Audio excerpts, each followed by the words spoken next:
season, the task ahead is to secure another postseason berth. And Atlanta will be busy as tonight begins a stretch of 17 games in 16 days. They open up a 6-game homestand as their nemesis from the NL East is first up, the Washington Nationals.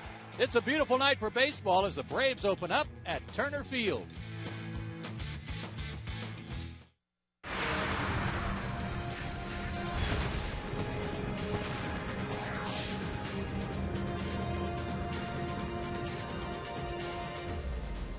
Well, there's no hurricane. There's not even any rain in the forecast tonight as the Braves return to action at Turner Field and begin a 6-day homestand tonight, the first of 3 against the Washington Nationals. And all season long, Atlanta Braves baseball on Peachtree TV and Fox Sports South is being presented by Academy Sports and Outdoors. The right stuff, the low price. And good evening, everybody. Glad you're with us tonight. Joe Simpson along with Tom Glavine, and a real odd 3-day break in late August. What's that do to players? Well, it messes up your internal clock more than anything else. Guys are used to their routines. They're used to doing things a certain way. And when you throw these 3 off days in the middle of all that, it forces guys to alter their routines, which they will have had to have done. So we'll see how it affects some of these guys out there tonight and in this series. Well, the guys that probably will be affected the most are the pitchers, and the rotation shakes up like this. And we see on each of these graphics how long it's been since these guys have pitched. Yeah, I see for Huddy there, 5 days rest, really no impact on him. For Derek Lowe, pitching on 6 days rest, he would have pitched tonight, so he's really just going to bump his routine by a day. The big guy is going to be Jair. He's coming off into a 7-day rest. He's had 2 starts since coming out the DL against San Francisco. He said he felt rusty. 5 days later, he pitched against the Cubs, in and out of trouble, pitched in and out of trouble a lot early in the game, felt better as it went on. So I think he really would have liked to have stayed on that 5-day routine and kind of get things going again. So I think he's going to be the guy that gets impacted by it the most, so we'll see how he does tonight. Well, he goes against a team tonight that he's had 0 luck against. Jair has really struggled against the Nationals, and you can see by that graphic, what's he got to do to be successful against this team? Keep the ball in the ballpark when Rick Ankiel comes up to bat number 1. But, really just make better pitches. There's always that one team, for whatever reason, in a given year or maybe in your career that you struggle against. Obviously, Washington is that team for Jair right now. He needs to eliminate in his mind what's happened against these guys early on. Just go out there tonight and remove who the opponent is and just get back to trying to make quality pitches and see what happens. One of the guys that comes up big, it seems like every year at crunch time, is Chipper Jones, and it seems to be no different this year. Chipper's on a hot streak. He's in there tonight. When we come back, we'll talk about the veteran third baseman for the Atlanta Braves.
brought to you in part by Academy Sports and Outdoors, by AT by Delta Airlines, and by KFC.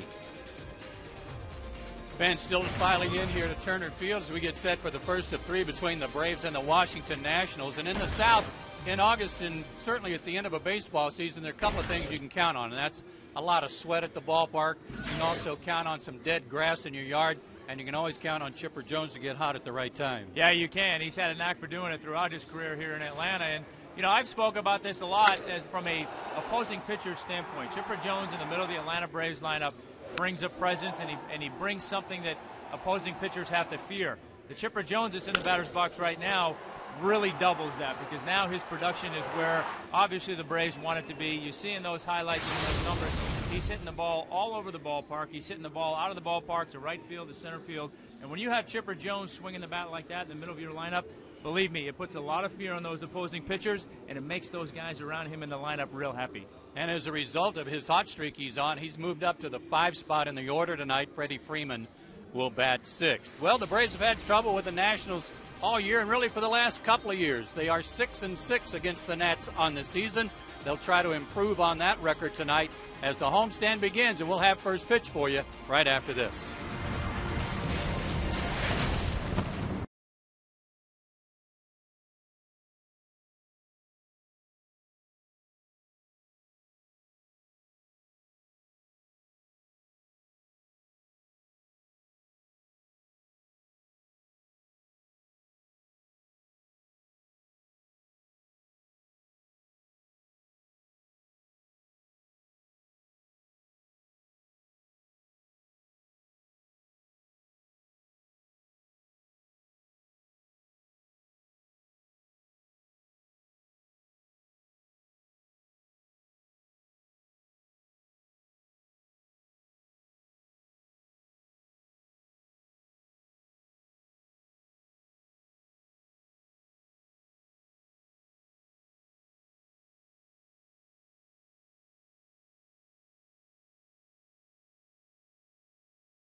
By the Home Depot, by SunTrust, and by Hyundai. The Atlanta Braves are taking the field on a beautiful night for baseball here at Turner Field as we get back to baseball action after 3 days off, 2 of them thanks to Hurricane Irene moving up the East Coast at the end of last week. So the Braves come back to town, and they'll take on the Washington Nationals. Here's our Suzuki starting lineup for Davey Johnson tonight. Ian Desmond will lead it off. He's moved back into the leadoff spot and has done a good job there over the last 11 games. Rick Ankiel's been a Braves beater this year. Then Ryan Zimmerman and Michael Morse. Lance Nix is in right field. Danny Espinosa at second. Then Marrero, Flores, and Hernandez. Jason Worth getting a night off tonight, and I'm sure the Braves won't mind that.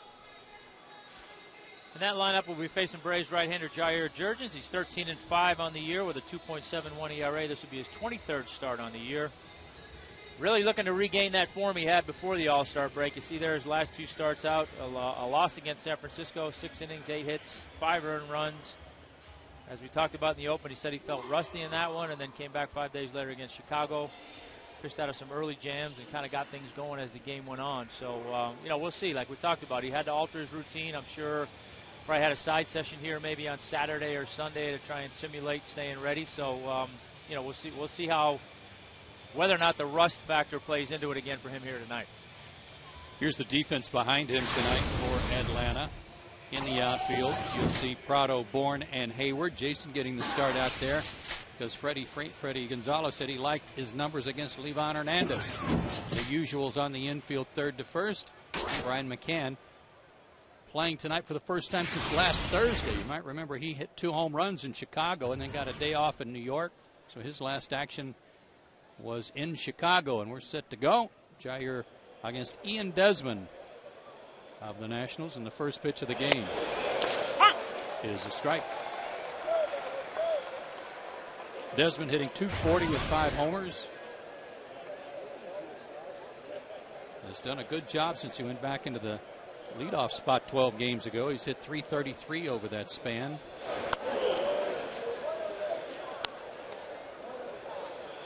don't know where else he's been hitting the lineup, but he's making a statement that he certainly likes that leadoff spot.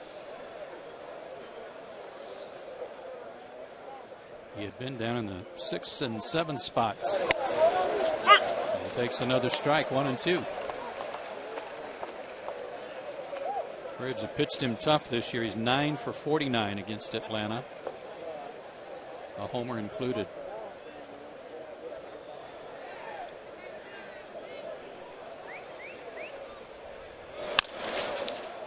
To second, and Ugla with a routine play, 1 out. That's how the game starts. And Rick Ankiel to the plate, and he has worn the Braves out, including a big game against Jair on August 1st.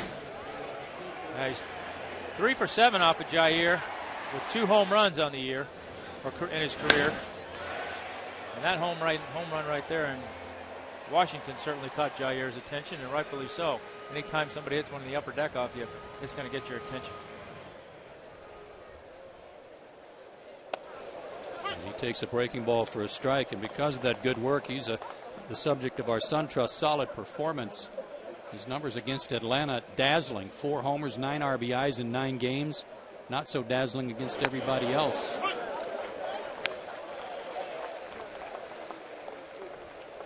He's hit 7 homers this year, 4 of them against Atlanta.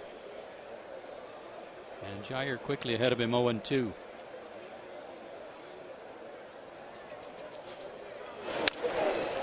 Out of play. The Nationals, a season high 6-game losing streak coming into Turner Field. Got swept by the Diamondbacks, got swept by the Reds, including a 14-inning loss on Sunday in Cincinnati. A big part of their problems has been their offense. In the air, but shallow to center. And Michael Bourne puts it away, 2 down.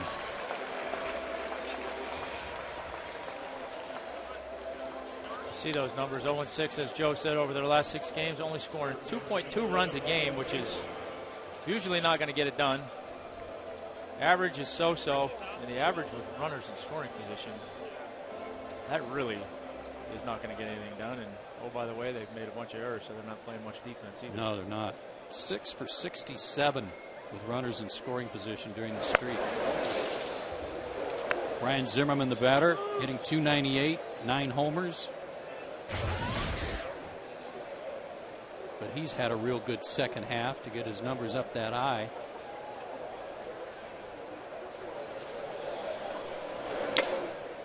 He was given a day off, so-called day off Sunday by his manager, but then pinch hit, stayed in the game, wound up playing about 6 innings. In fact, he drove in the tying run to send it to extra innings.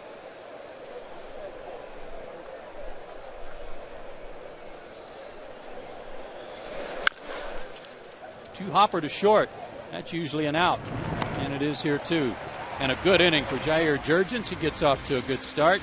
Nationals go 1-2-3, and we go to the bottom of the first.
lineup tonight for the first game of this homestand. Michael Bourne, Martin Prado, and Brian McCann, the top three. Dan Ugla, the cleanup hitter, that's the same. Chipper Jones and Freddie Freeman swap places in the batting order. Then Gonzalez, Hayward, and Jurgens, the bottom three, against veteran Livan Hernandez. And against the veteran Livan Hernandez, no stranger to the Atlanta Braves. And who says you can't teach an old dog new tricks? First 25 games against the Braves, 3-15. His last 11 games, 5-3 with a 2.86 ERA. So he started to figure some things out against the Braves. He's 7-12 on the year with a 4.36 ERA. And goes to work against Michael Bourne, who takes outside. Bourne was 6 for 22 on the road trip. His average at 302, as you see. And hooks that one into right field. And a good start to his homestand. The defense behind Livan Hernandez tonight. One that's been rather porous, as Tom told you, with 7 errors in the last 6 games. Morse, Ankiel, and Nix in the outfield left to right. The infield, Zimmerman, Desmond, Espinosa, and young Chris Marrero, who's just been called up, and he was a former first-round draft pick. Jesus Flores will do the catching for Livan. Hernandez beat the Braves on August 1st, went 6 innings, 6 hits, 1 run, no walks.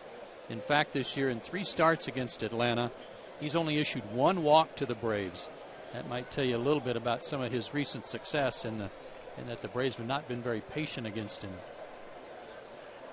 Martin Prado steps in, and he takes a strike. Yeah, you've got to be patient against this guy because he's going to throw virtually any pitch, any time, any speed, any location. You never know what you're going to get, and as soon as you think you've seen it all, he might break something else out. So he's going to throw everything he's got at you.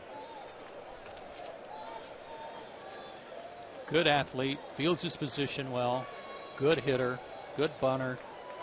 Livan's a good player. Out of Villa Clara, Cuba, he's in his 14th year.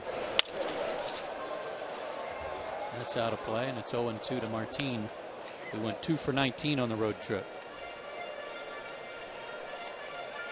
And you see the cat and mouse game here between Livan and Michael Bourne over there at first base, where he's going to try and vary his times as much as he can, try and hold the ball, maybe step off, slide step, do everything he can to disrupt Michael's timing.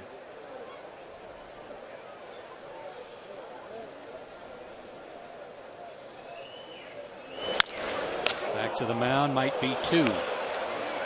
And is. 1-6-3 on that double play.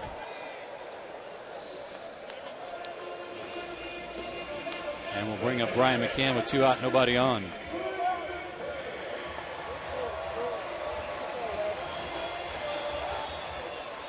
I asked Freddie Gonzalez about the layoff. I said, what did you do for those 3 days? And he said, worried. He said, I spent all 3 days just worrying. I'm sure. And I said, about what? And he said, about what guys were doing, where they were going, if they were deciding to take a little vacation, you know, and worried about them getting hurt. He said, you never know what they're going to be doing. The team did work out Sunday afternoon for about 2 hours, so he knew where they were then. Well, I would venture to say, the workout aside, look, you know, like I've said, most of these guys are creatures of habit. They feel like they've got to do certain things to be prepared, and I would guarantee you that they were doing something each of those days. Yeah. Brian McCann fouls one off on a 2-0 pitch. Brian had that big game in Chicago last Thursday. 2 home runs. It snapped out of an 0 for 15 spell. Back up to 292. It's amazing how you say that big game last Thursday. It seems like it was a month ago. Mm-hmm. Amazing what a couple days off, and like we keep talking about, getting out of that routine will really make you feel like there's been a lot of time that's gone by. Full count. Weird thing for me was that I would look online or watch TV and realize, oh, there's other teams that are playing. I forgot about that. Right. Yeah, you almost get caught into that. Well, if we're not playing, then everybody else mustn't be playing either. Right. Full count. Slow breaking ball lofted to right. And Lance Nix puts it away, and the Braves get a base hit, but the double play race is born, and we go to the second.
Our Home Depot know-how question of the game, and tonight, Tom, it has to do with the layoff. Comes from Jana Wofford of Tucker, Georgia. Who will benefit the most and who will suffer the most from the 3-day hurricane break?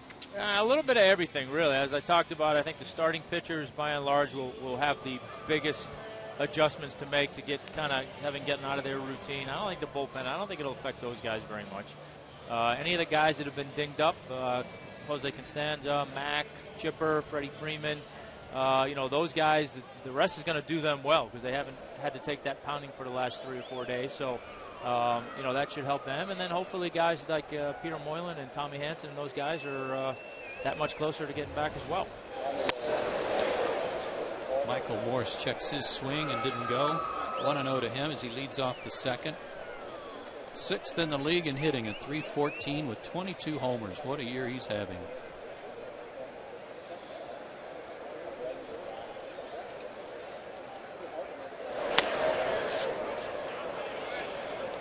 Since the end of May, when he got some things figured out. .331 average. I'll say that's getting things figured out a little bit there.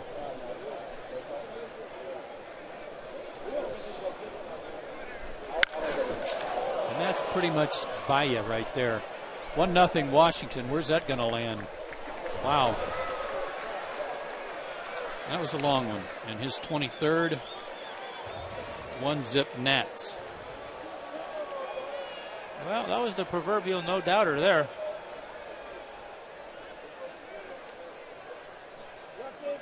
It's a big boy. Put a big charge into that one. 74th RBI. Like a breaking ball that they were trying to go away and ended up middle in, and he didn't miss it. To his credit, he just put his head down and started running, but I don't want to watch that one, I think. I just missed going into the club level. I'll tell you what, between him and Ryan Zimmerman, there's reason for the Nationals to be excited a little bit about the middle of their lineup. Those two pretty good hitters to be kind of anchoring the middle of your lineup and counting on to hit home runs and score runs. And don't forget Jason Worth has taken a night off. Put him in there too. This is Lance Nix. Having a solid year. .255 with 15 homers. 5 for his last 10 after a little bit of a dry spell for him.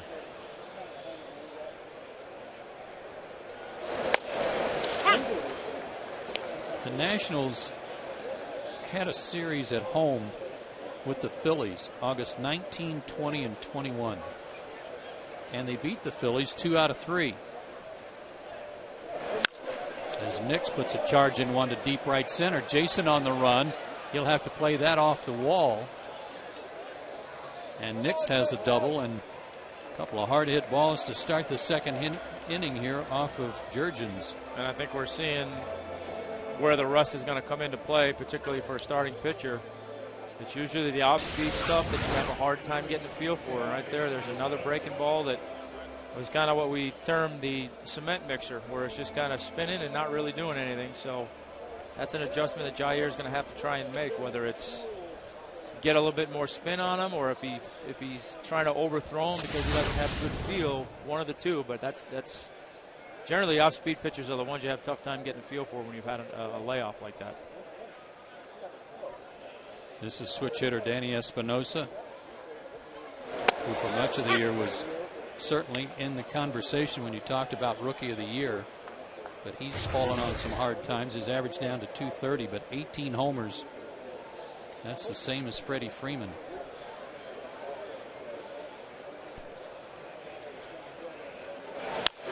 Jair just about fell down on that pitch, but he'll get an out, and Nix will move to third.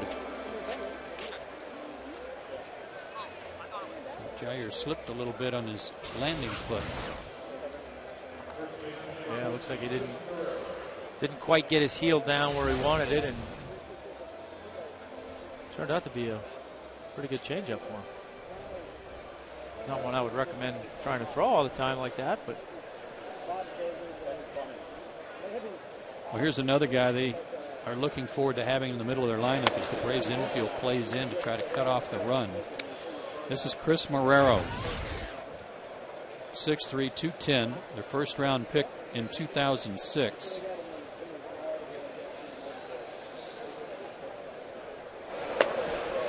Two and 0. He's 3 for 8 since he got called up. He's out of Miami, Florida, and was headed to the University of Miami before the Nationals signed him. Great numbers at AAA Syracuse. Yes, he did. 300 with 30 doubles, 14 home runs, and 669 RBIs in 127 games there. So certainly earned his call up. 2-1. 3-1. And that backed up a good year last year in Double-A, where he hit 294 with 18 homers and 82 driven in.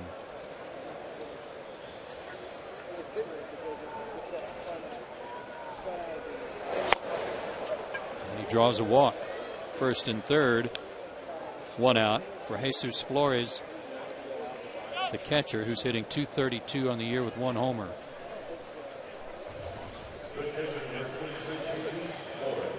That's a tough situation right there when you've got a runner on third and you've got a hitter in the batter's box that you really don't know much about.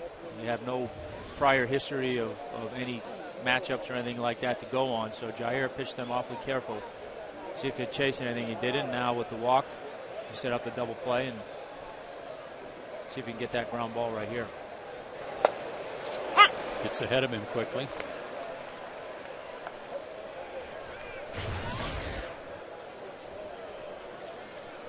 One to nothing Nats on a leadoff home run here in the second inning by Michael Morse that was a long one to left.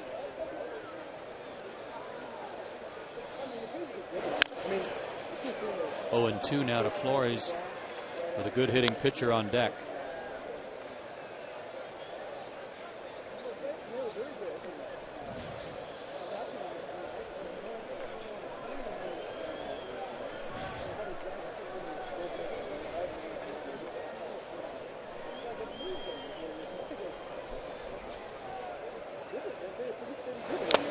Struck him out on 3 pitches. Big out there, but just because you get to the 9th spot doesn't mean you've got easy sailing here with Livan.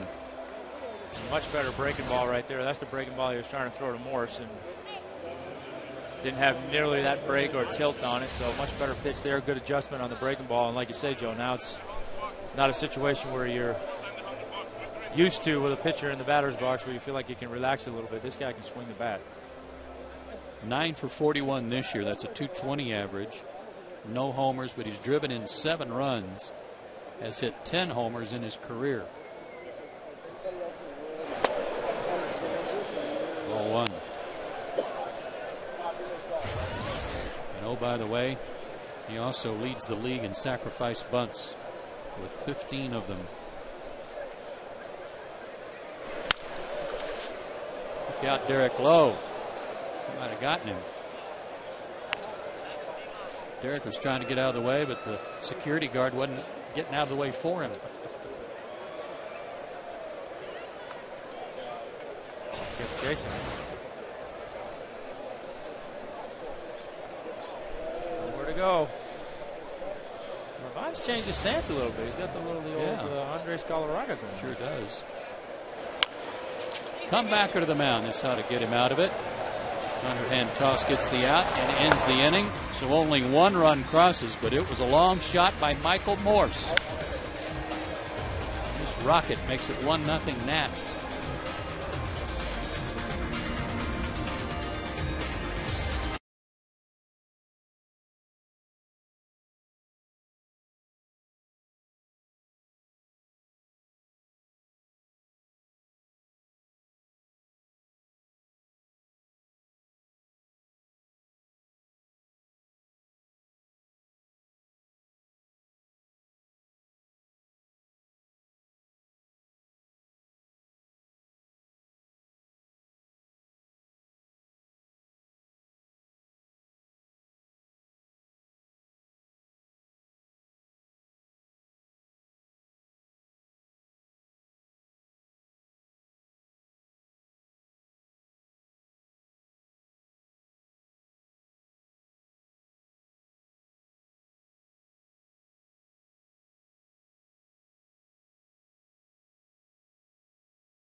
#1 in customer satisfaction nationwide for 6 straight years. Experience all the comfort and amenities you expect at an unexpectedly low price. Jameson Inn. Live large, pay less.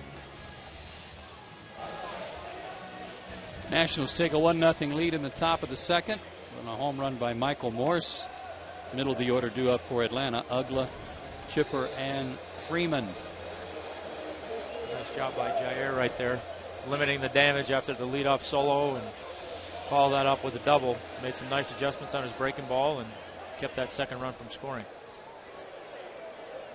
Dan Ugla 4 for 17 on the road trip with a homer. He's hitting .232 with 30 long ones. 7 for 35 in his career against Hernandez with a couple of homers.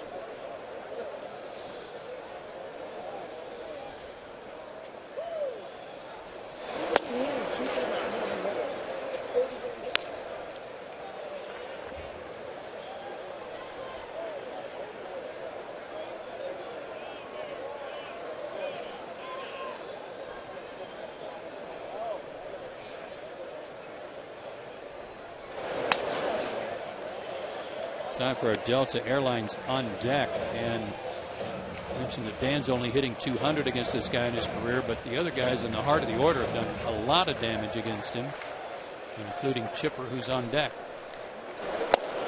Yeah, he's surrounded by some guys in that lineup that have had good success against Levon, so I could play to his advantage somewhere where Levon would be forced to pitch to him.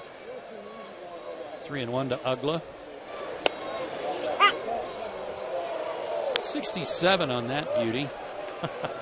That just goes to show you a 3-1 count, and he flips up a 67-mile-an-hour curveball. That I don't think there's too many hitters in baseball who are looking for that pitch 3-1.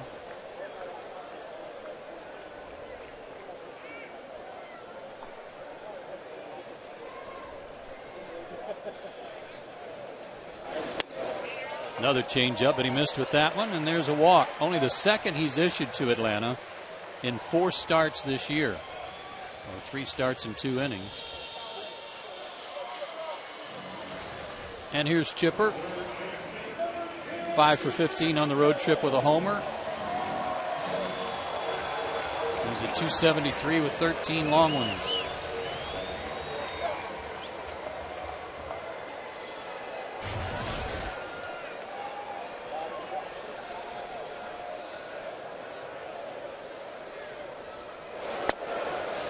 Chipper only has 24 at-bats against the Nationals this year in 12 games because he's missed several games against them just coincidentally. But 8 for 24 this year with a homer.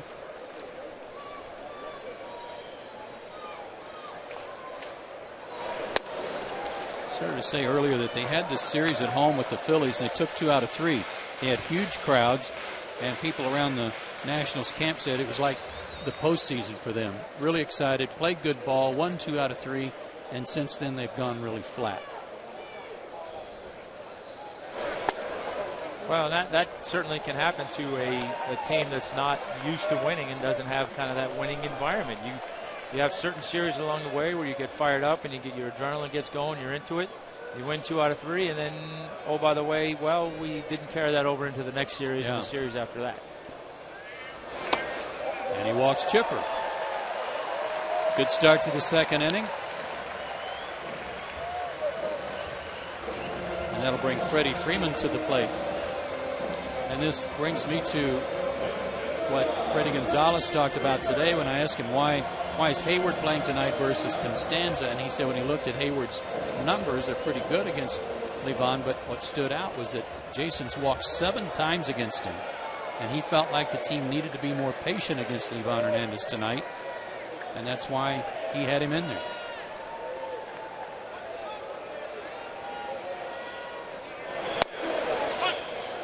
Yeah, and for it's one thing for a guy like Chipper Jones or Dan Uggla to have that many walks against a guy like Livan, but for a young hitter, I know you preach patience against this guy, but man, when you get in that box and he's not throwing hard and you're seeing the ball okay, it's your tendency is to want to get in there and get after it. And that plays right into his hand because he's going to make you swing at pitches that you don't want to swing at. Close play at second as he made a quick spin on the pickoff throw. I mean, we've had our fun at times at Livan's expense because he's a big guy. He's listed 6'2", 245, which seems a little light. But he is a really good baseball athlete. He is. He moves around well out there. I mean, he doesn't, like you say, he doesn't necessarily look like it, but you saw the double play ball in the first inning. You see that pickoff move right there. We talked about how he bunts the ball when he's up there. His career numbers as a hitter. I mean, he does all the little things you need to do to help yourself win ball games besides making pitches. Freddie sends one to left field. Morse on the run. That's going to drop. Everybody will move up 90 feet on the Ric Flair to left.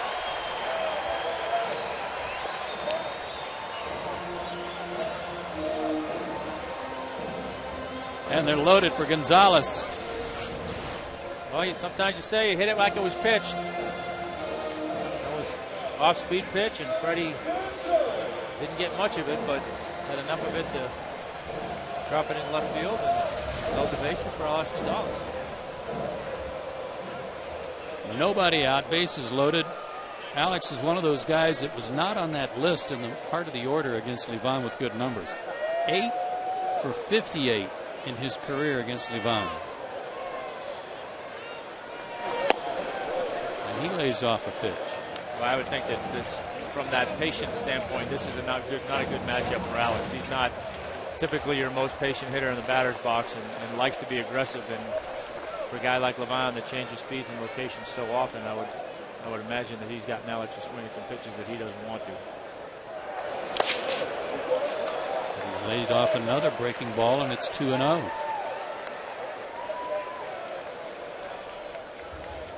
Hayward on deck, and then the pitcher spot.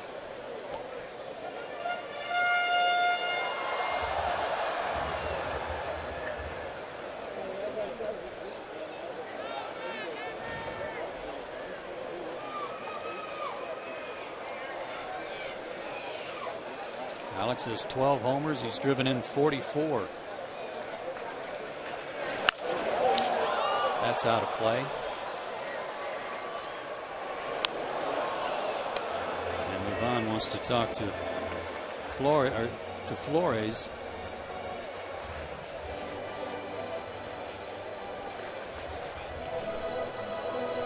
He'd like to get a strikeout or a comebacker. The infield's back. They'd concede a run. What would be the tying run for a double play.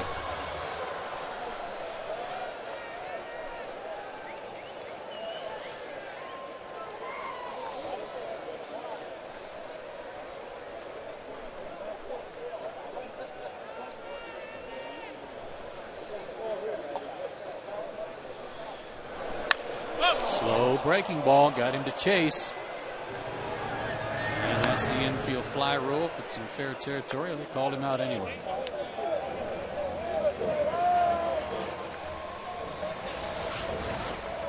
Well, like we talked about, 2-1 hitters count. Get a little bit more aggressive thinking you're going to see a pitch to hit, but you can't count on that with Levon. Threw a pitch in there that was a strike, but slow breaking ball strike, which for Alex right there, probably looking for a fastball, had him out in front of it and popped it up. So Hayward stands in with 1 out. 3 for 12 with a homer on the road trip. And he got a pitch to hit and just missed it.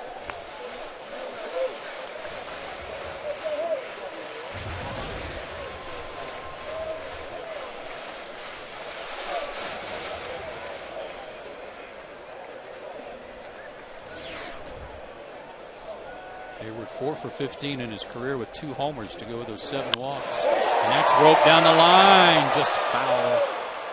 That might have cleared the bases.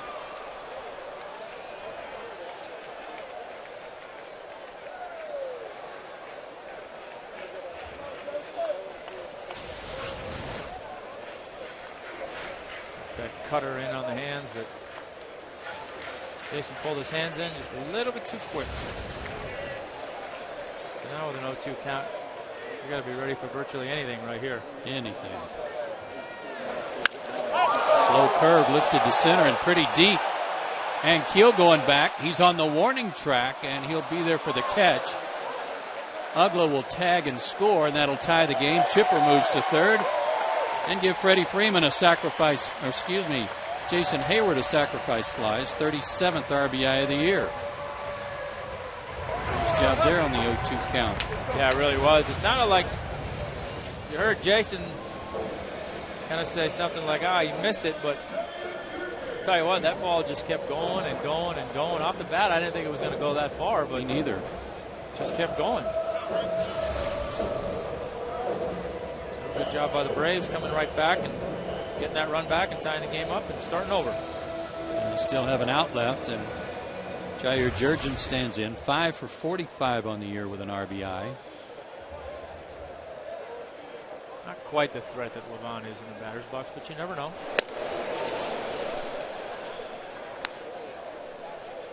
He's ranged tonight already in 2 innings from 67 miles an hour to 87. And I think he can go a little higher on the fastball if he needs to. Well, and that's what makes him hard to really track and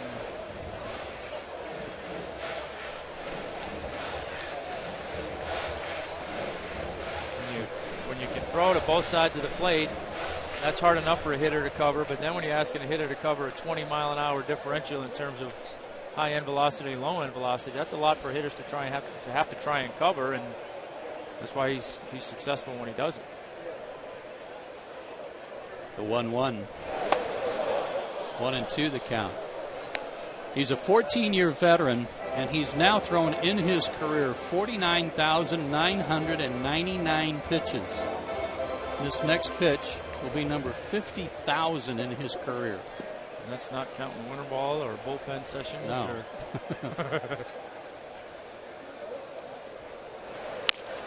And it's a tapper cut off by Zimmerman, who throws out Jurgens, and the Braves load him up with nobody out. They get 1 to tie it. And we go to the third.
In Fox Sports South is being presented by Academy Sports and Outdoors. Right stuff, the low price. 1-1 ties. We go to the third inning. Tommy, an update on some of the guys that are on the shelf. I saw Chris Medlin today. Talked to him briefly. He had thrown some today, and he's playing some long catch. His next stop will be Instructional League, and he's excited about going to Instructional League. For the first time in a long time, I'm sure. Yeah, that's as a young player, your first year or two, you get excited about Instructional League, but not after that. But no, good for him. I mean, I've always had a little bit of a setback here in his rehab, which is not uncommon coming back from Tommy John. But you know, you have to be patient with that. So I think for him, that's a big opportunity to get down there to Instructional League, prove in his own mind that he's okay, he's healthy, and he can, and also to the team. And then kind of gear up the rest of his winter to get ready for next season. And, boy, what a big addition he'll be to have back in that rotation or in the bullpen, however they choose to do it. Yeah, outstanding. Top of the order for the Nationals. Ian Desmond grounded out his first time. That one should reach the seats over by the tarp, and it will. For Peter Moylan, he's next scheduled to pitch on the 5th of September, I believe it is. And he's doing great. No troubles, no pain. His back is good. All of his outings for Gwinnett have been good.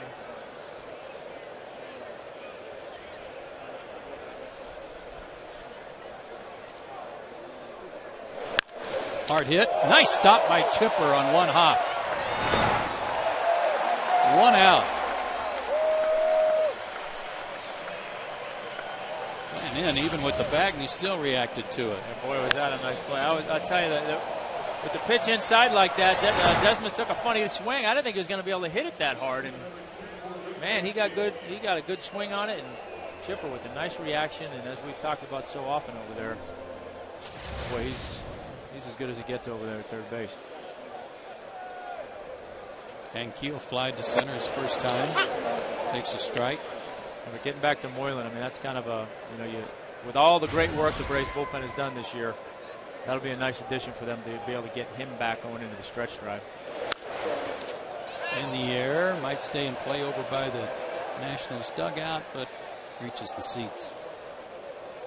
0-2. Yeah, Moylan, and I may have my dates messed up here, but he may be back as soon as the 5th to the big league club. Yeah, I think initially when we were on the road in Chicago, I think he was hoping to be back by then. So. I know when we had talked on that trip about his rehab assignments, it was kind of a pitch a day, take 2 off, pitch a day, then take 1 off, and then eventually work up the back-to-backs. 2-2 to Ankiel.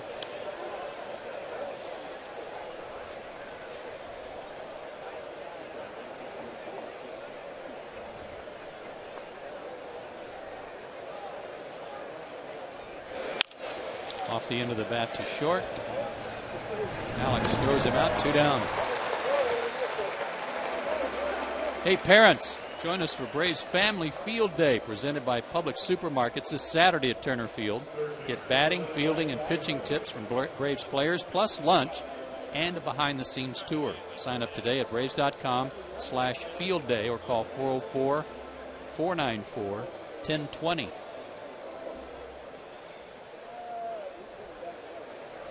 Be a fun day. Real good day.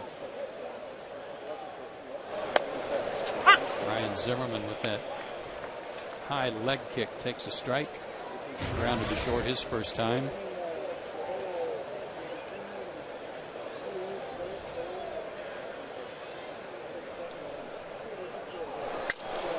Out of play 0-2. The word on Tommy Hanson is encouraging, but they don't expect him back anytime soon in terms of how quick he might be able to pitch in a game.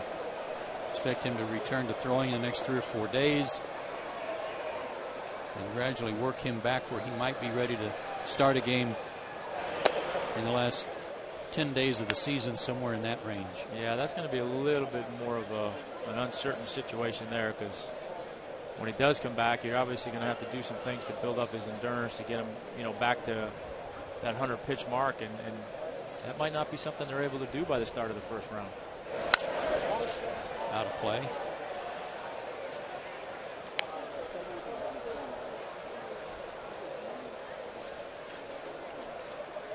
Gwinnett won last night 2-1. Another well-pitched game by Todd Redmond, who's 10-8 on the year with a 2.91 ERA. They beat Durham 2-1.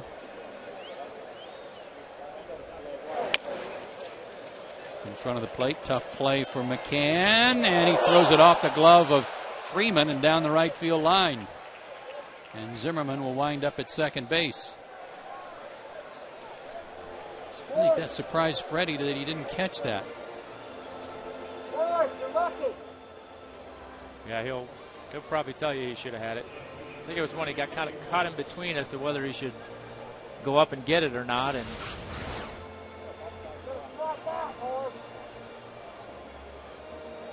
yeah, tried to stay on the bag and just wasn't quite long enough. Waiting for a scoring on that one as Morse stands in. Swing and a miss after homering his first time up. That'll be an E2, error on McCann.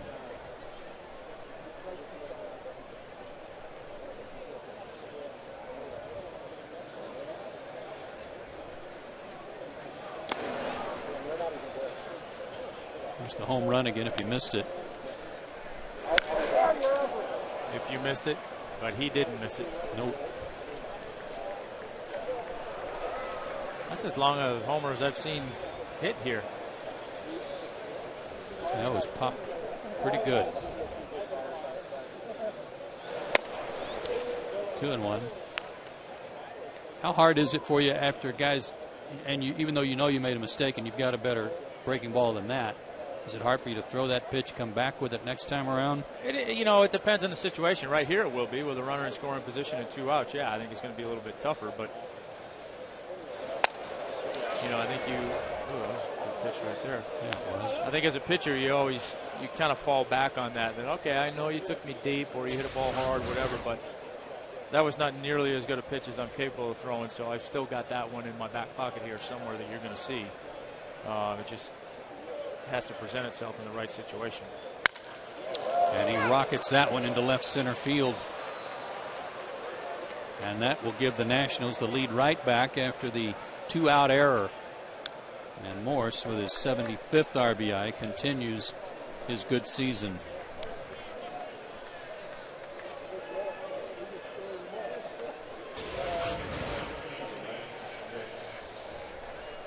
Now 3-1 count with a base open. It looked like they tried to go with a changeup, and it was down, but it was down kind of the heart of the plate and running back to Morse. I think that's the key right there with that pitch. Even though it's down, the fact that it was running back towards him, I think gives him the opportunity to stay on it more so than if it's away in the strike zone. Lance Nix doubled his first time up, was left stranded.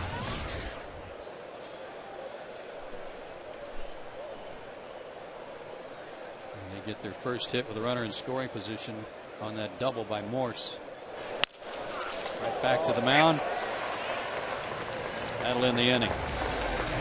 But a 2-out error followed by a 2-out double gives the Nationals the lead right back. It's 2-1 going to the bottom of the third.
2-1 lead.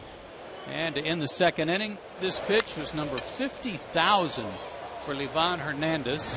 A ground out by Jurgens. That's pretty good. But you know what? It's not the most. Oh, my goodness. Since they started keeping track of this stat. It's funny I should ask, right? 1988, you're the man. Wow. 68,226. No wonder my shoulder hurt. Well, Randy Johnson was second, then Clemens, and then two pals. Greg Maddux was fourth, John Smoltz eighth, and now Livan Hernandez is 12th. Well, those two guys at the top of the list, they certainly threw a whole bunch of pitches due to the strikeout ball. I think for me it was more the Livan style. I was trying to get guys to chase pitches, obviously, but that's pretty good company, and obviously all those guys had one thing in common other than being good, was longevity, and that's a lot of pitches. 1-2 to Michael Bourne. 68,000. Did you have any idea that you were at the top of that list? No, it's funny. I always wonder because people are, man, how many pitches did you throw in your career? I'm like, I don't know. I mean, a lot. We know that. Or who keeps track? Right. One hopper to first. Marrero step on the bag.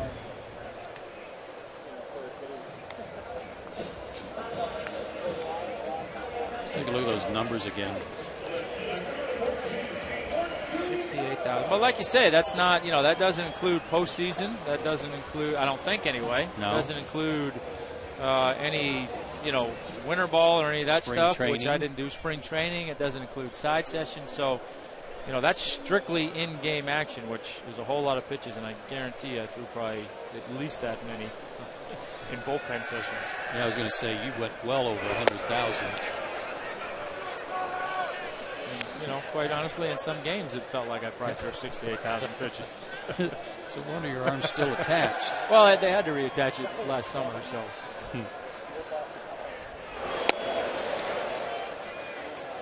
2-0 to Martin, who hit into a double play his first time up.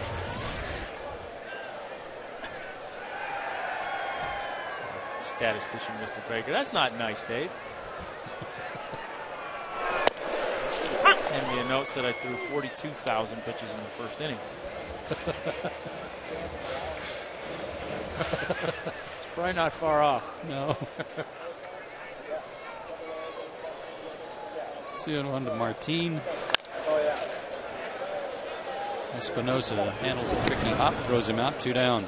And that's what you see a lot of from guys when you're facing a guy like Livan, and you're not sure exactly what pitch you're going to see in any count. There's that funny defensive swing.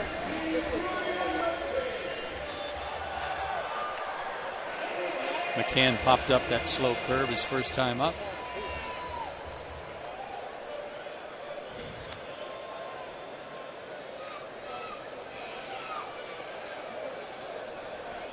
Ten for 27 in his career against Livan with a homer.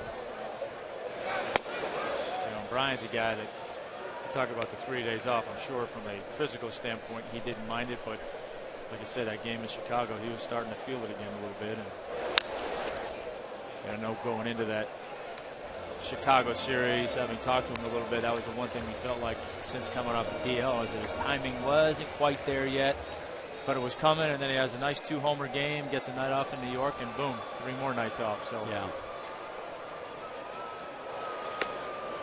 Said he felt like in Chicago, the day he hit the 2 homers, that he went back to just trying to see the ball out of the pitcher's hand, see it, and then hit it without trying to get out there too fast.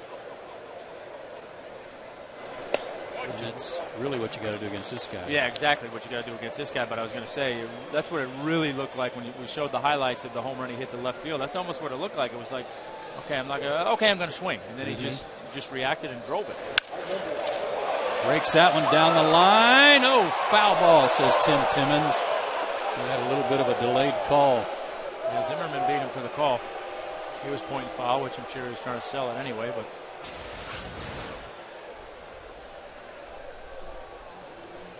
Yeah, that's about as close as you can get. But here's those home runs. That pitch right there, down and in, didn't try and lunge at it, tried to do it, just dropped the head of the bat, nice rotation. And this one here is almost like, oh yeah, that pitch is up and away, let me go there. And just a much more effortless swing that we're used to seeing out of Brian, not a forced swing. That one will stay in play, and Morse puts it away, and a 1-2-3 inning for Livan Hernandez. He's got the lead back. We go to the fourth.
Time for our McDonald's fan of the game, and boy, after a good 3-day layoff, you just can't wait to get back to the ballpark and get all painted up.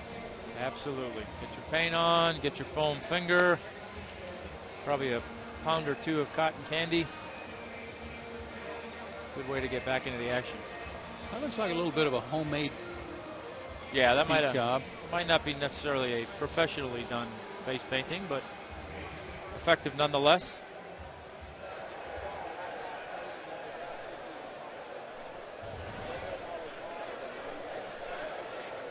Bottom half of the order for the Nationals: Espinosa, Marrero, and Flores.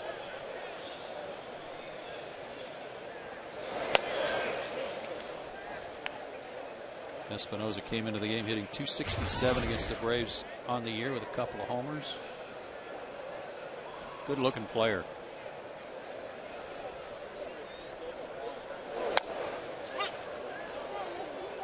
Signed as a shortstop, but playing second because of Desmond. They're going to be pretty solid up the middle for a long time.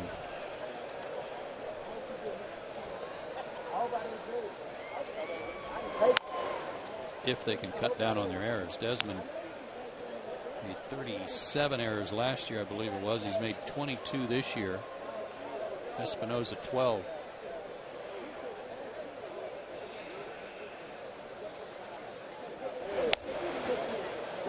Got a scoring change on the ball. A little nubber hit by Zimmerman out in front of the plate. They're going to give him a base hit, and then an error on McCann that allowed him to get to second base. So that run will be earned. And now a leadoff walk to a fast runner. Second walk issued by Jurgens. He was part Harry Houdini in that start in Chicago, Tom, in 6 1/3 innings, 8 hits and 5 walks, no runs. Yeah, and he set the tone early. Had the bases loaded in the first inning, got a ground ball double play to get out of it, and it was a struggle for him early on. But he did get better as the game went on. But still, 5 walks is certainly uncharacteristic for him, and that's something he wants to cut down on, and not get to the point where you're living dangerously like that every time out. 0-1 to Marrero, who walked. I'm sure he'll be thrilled to know that run change was made and that run became an earned run. Yeah, I'm sure that'll please him a lot.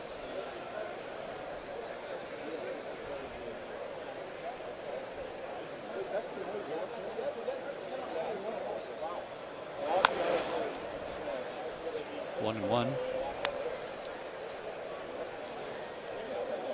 Jair has pitched real well at home, a 7-2 record with a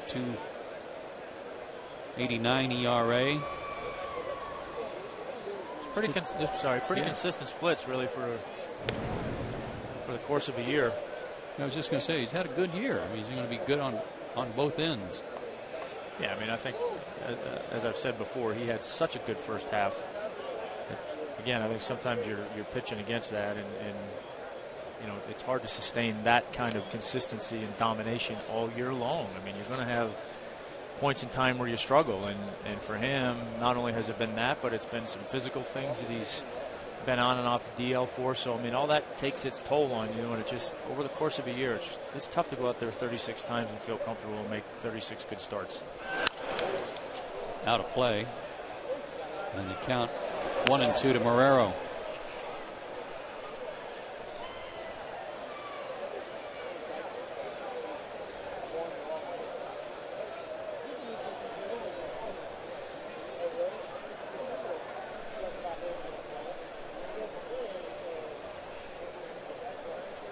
Desmond's going. Pitch swung on. Hit high and deep to center. Bourne on the track. He's gone about as far as he can go, and he'll put it away for the out.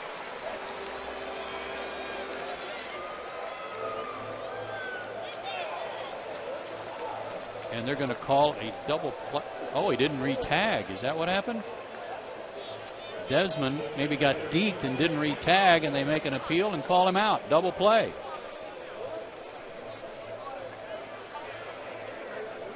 Huh. I was watching Michael. I didn't think he ever got to second base, but obviously he did.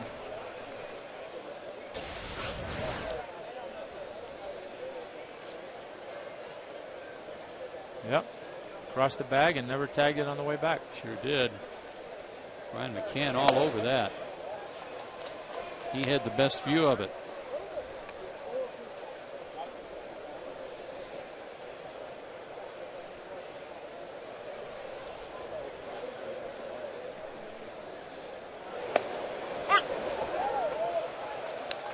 Flores struck out his first time up with bases loaded and nobody out. Or excuse me, there was one out when that happened. And he's in the hole 0-2.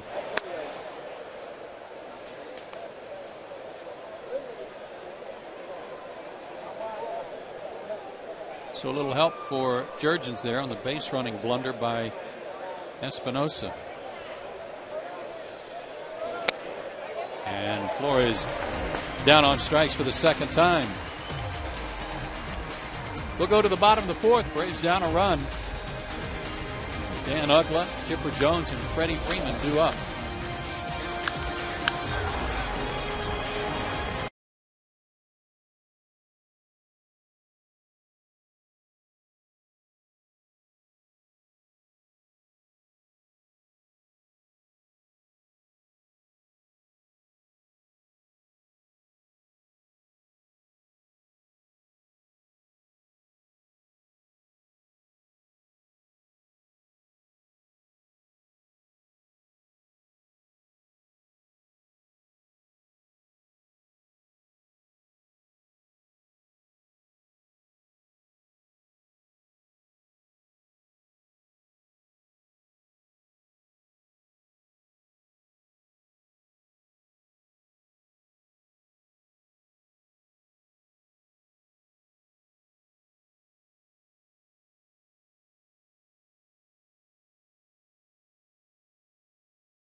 Bottom of the 4th inning. It's time for our Blimpie game summary.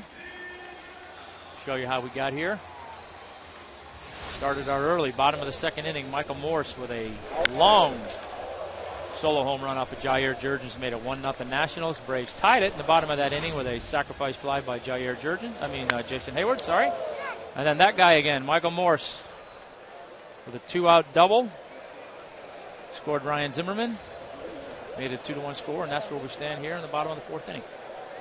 And Dan Uggla stands in and takes ball 1 from Livan Hernandez. Uggla scored the Braves run in the 2nd inning after he led off with a walk.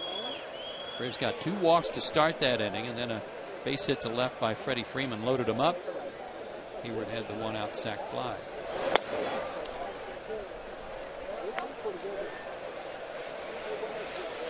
Uggla's done a nice job. Livan's kind of been living on the edge, throwing him some fairly enticing pitches, but he's not chasing any of them. That's out of play into the upper deck. And with a 2-1 count, here's our Sunshine House leaderboard. Since July 10th, with a minimum of 150 plate appearances, your hottest hitters.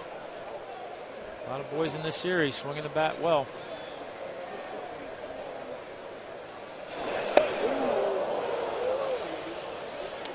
See, and that's a change-up off of his curveball. Yeah. Last one was 69. And, let me throw this one a little bit slower. You almost have an opportunity to get your bat back and swing at it again.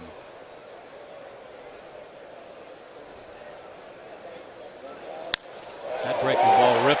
He threw it too hard. Threw that 70. Threw that one in the hitting speed. So Dan leads off another inning, getting on base.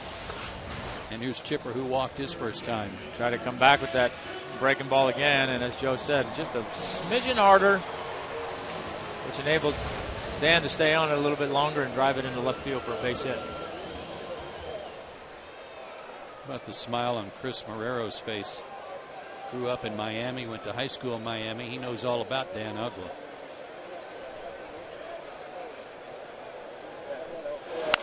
Chipper goes after the first pitch and sends it foul. Yeah, he's probably making Uggla feel a little bit old right now. Probably telling him, man, I watch you grow up doing that all the time. It's always good when you get somebody to tell you that. Man, I've been watching you ever since I was 6. It's not great. You're how old now?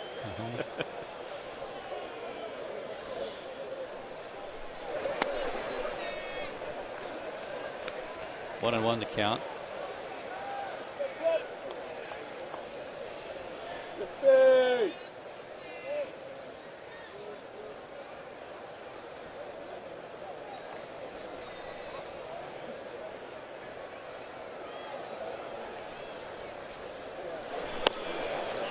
It's just kind of like throwing darts, almost like throwing batting practice for him, isn't it? It is. I mean, it's, there are some of these guys left in baseball. Not everybody's, 95, 96 mile an hour fastballs. I mean, it's an old school guy that everything's in and out and back and forth and constantly changing speeds and locations. And, it's like Warren Spahn said back in the day, hitting is timing and pitching is upsetting that timing. And this is exactly what Livan does. And he never gives in when he's behind in the count. No, you're not going to get a good pitch because he's trying to throw you a good pitch. He's still trying to throw an out pitch no matter what. He's going to make some mistakes, but he's not going to do it on purpose. Well, just missed there, and Livan wanted that pitch, and the count goes full. Flores giving Kellogg a earful over that one.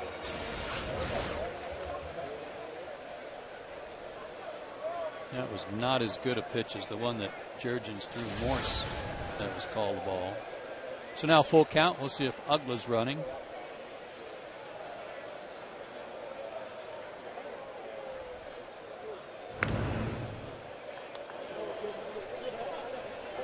I would say with Chipper swinging the bat the way that he is, I think Freddie's going to have confidence in him making contact. I think Dan's on the move. Especially with all those off-speed pitches, too. Give him a better chance. He is going. Grounded to first. Marrero will throw to second, but not in time, and they still relay it back to first for the out. Big chance there by the rookie, but they got the out at first anyway. One down, runner in scoring position for Freeman.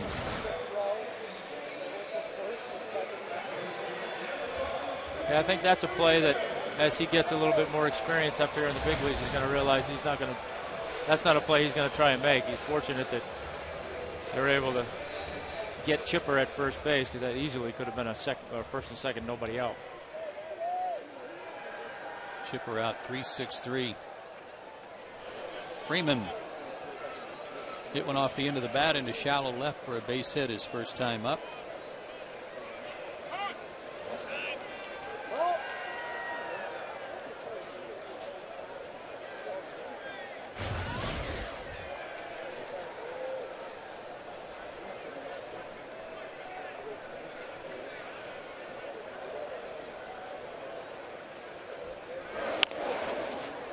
Up over by the bat boy and ball boy.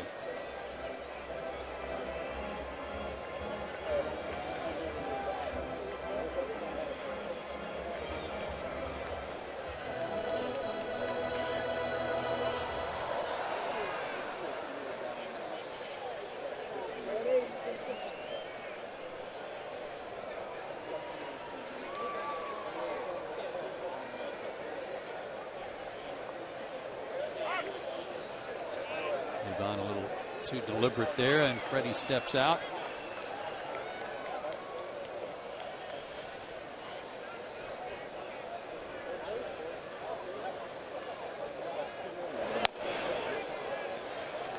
One and one, and Flores will go to the mound. Braves are 6-6 against the Nationals this year. They were 8-10 against them last year.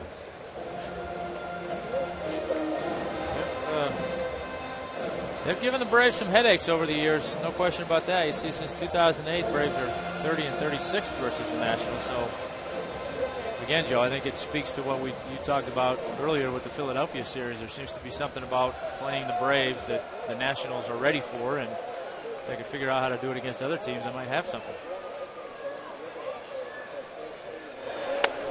I would say if there's one thing that stands out about those numbers, though, is that how much better the starter's ERA is in the 12 games between these two teams. It's better for the Nationals. Mm-hmm.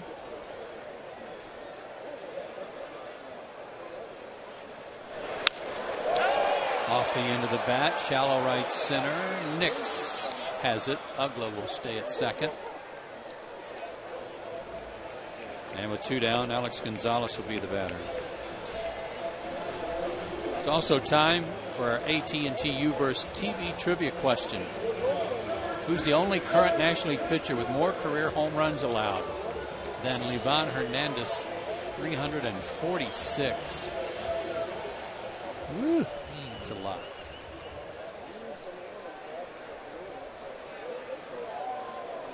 Yeah, like they say, you got to be a good pitcher for them to let you stick around and give up that many.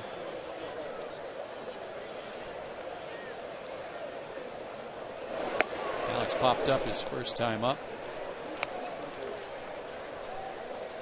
And after seeing that stat, I'm going to go out and say that Chip's good friend Jack Kennedy is going to email me any minute and remind me of how many home runs I gave up in my career. Which is only a small percentage of the pitches you threw. Exactly. See, it was just lightening the load for me. Yeah. Let's get this over with.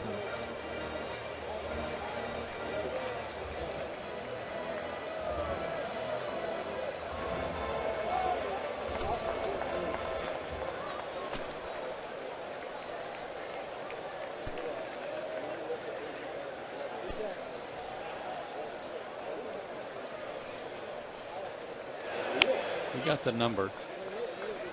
Livan's is 346 homers. Yours was 356. Yeah, but he's thrown 10,000 less pitches than I have.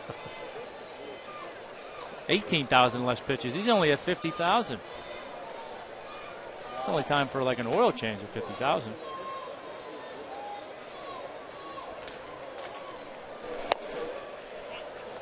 Three and one to Alex again, who has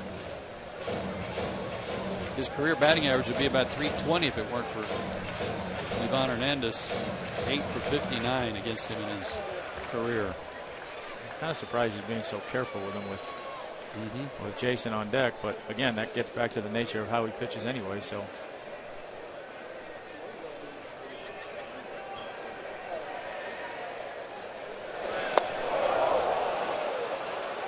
Just can't lay off that pitch. Full count. No, and you gotta start thinking about that. 3-1. You have to, and it gets back to what we've talked about a lot too, in terms of guys wanting pitches and having signs relayed and whatever. A lot of times when a hitter or guesses right on a pitch, it doesn't matter. If he guesses right, he's swinging. You know, you get so excited that you guess right, you forget to zone in on whether or not it's a strike. And he draws a walk. Lays off a very close pitch there. First and second for Jason, who drove in a run with a sacrifice fly in the second. That's 3 walks for Livan. He had only walked 1 in his first 3 starts against the Braves this year. I think he's kicking himself there because he tried to outsmart Alex a little bit. You know, went with the 3-2 or the 3-1 breaking ball right there that he swung at, and conventional thinking is, well, he's going to come back with it. And he tried to sneak a fastball by him, but he missed.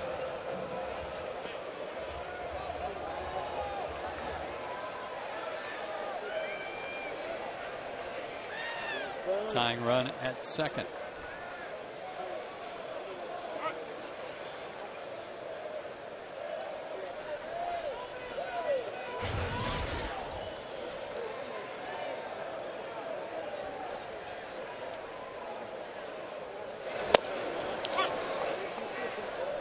That one caught the inside corner. 0-1.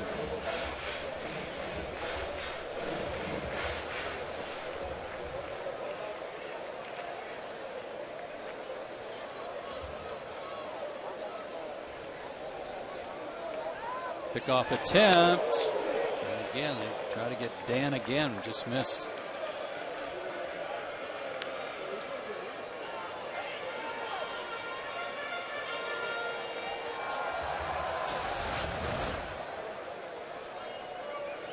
Do they play together in Florida? They must have, right? I don't know the answer to that. I don't know. I'm thinking maybe he knows something about Dan's base running and he keeps trying to pick him off. Got a pitch up, but he fouled it off, and Jason in the hole 0-2. He was in an 0-2 count when he hit the sacrifice fly in the second inning.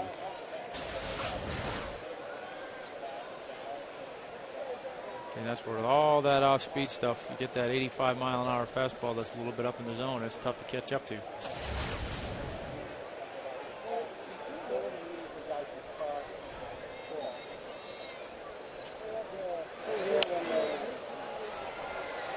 .65 on that one.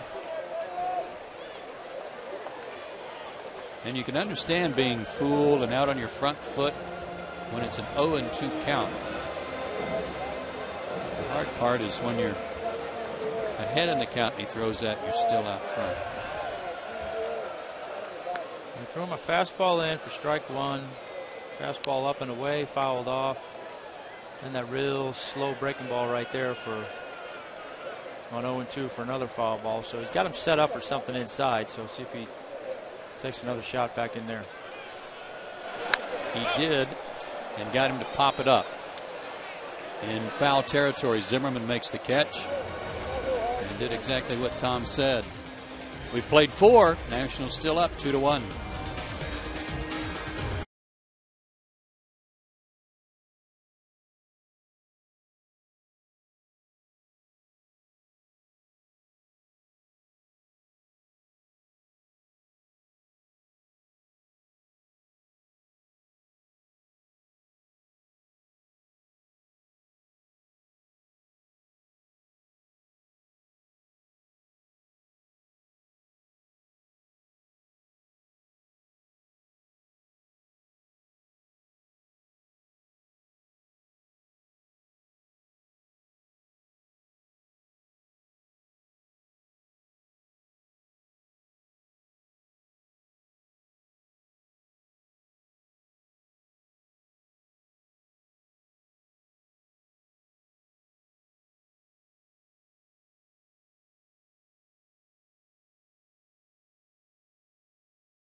By Ford, by Checkers, by Academy Sports and Outdoors, and by Georgia Power. 2-1's our score as we go to the 5th inning, and here's our Jamison Inn upcoming schedule. The next 2 games of this series and the pitching matchups.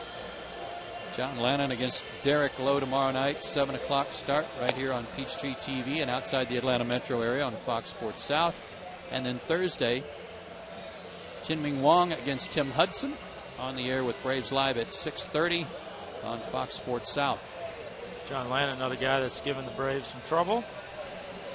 That Thursday game with Hudson and Jin-Ming Wong, if he's on his game, both those guys are on their games.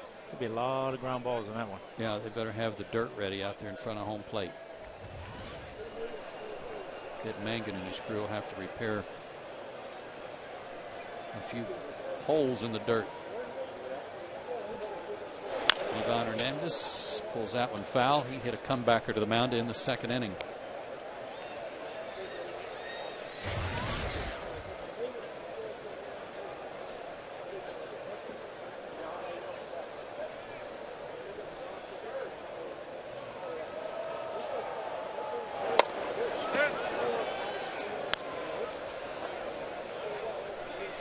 Hernandez, Desmond, and Ankiel.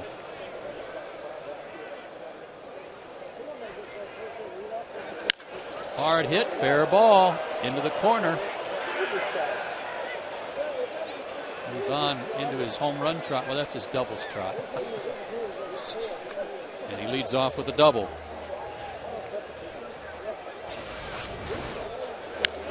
Well, I threw him a fastball in there the pitch before. Try to come back with that breaking ball that he's been a little bit iffy with tonight and left it over the heart of the plate. And for a guy with an open stance like that, anything middle in and up's probably a good pitch. And as our good friend Skip Carey used to say, Levon's speed is deceptive. He's much slower than he looks. Not only his first double, his first extra base hit of the year. Ian Desmond has grounded out twice. He'd like to get him over to third. Takes ball 1. That same pitch that Jeff Kellogg just does not want to call tonight.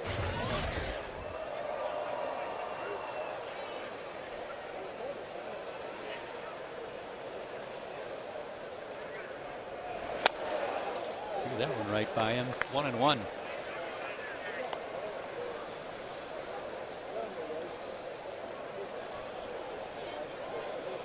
Phillies are at Cincinnati to start a series tonight.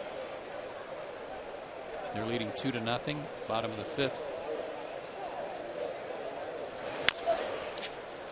Series started there yesterday, actually, and Phillies won the first game. As crazy as things have gotten for the Braves now for the month of September, Philadelphia is even crazier. They've got like 32 games in 30 days or something, and no more off days the rest of the year. So they're in for a tough stretch.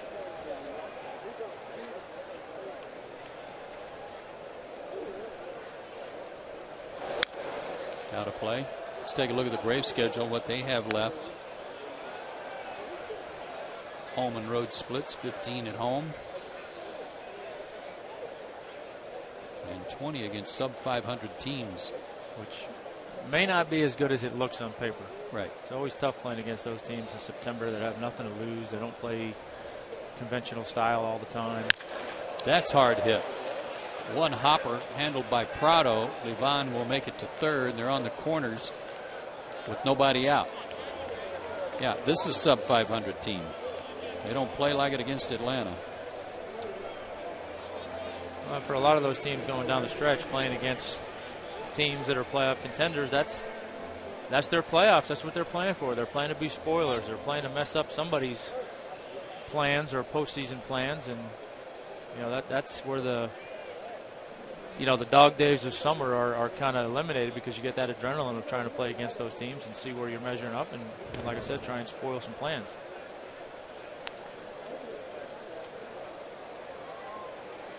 Christian Martinez begins to loosen up in the Atlanta bullpen.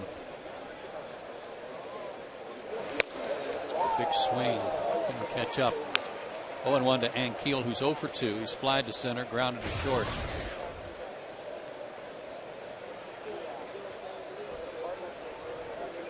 Dead pull hitter, high fastball chaser.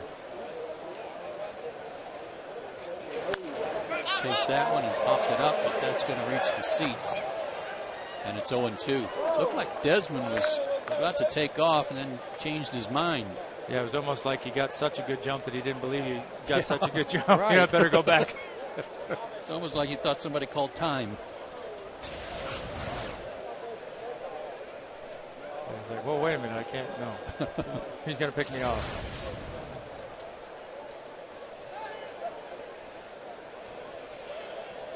Braves saw that too, but no move there.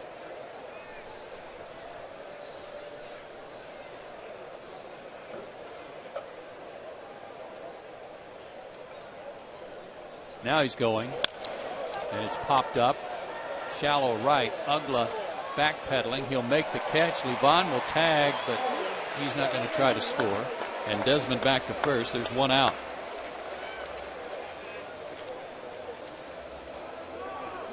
And always tough Ryan Zimmerman, the batter. He's grounded out, and he's reached down a little nubber off the end of his bat.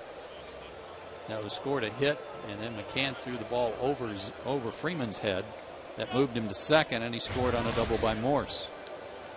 And it looks like the Braves, or at least Jair, have made up their mind that they're going to try and pitch Ankiel up in the zone. They've been throwing him fastballs up there in both of his at-bats, and that really was the first sequence of 3 pitches in a row for Jair where he was able to hit his location on all 3 spots and got Ankiel to chase 2 fastballs up for foul balls and then got it up and in on him to jam him and get the pop-up. So that was a good sequence of pitches right there.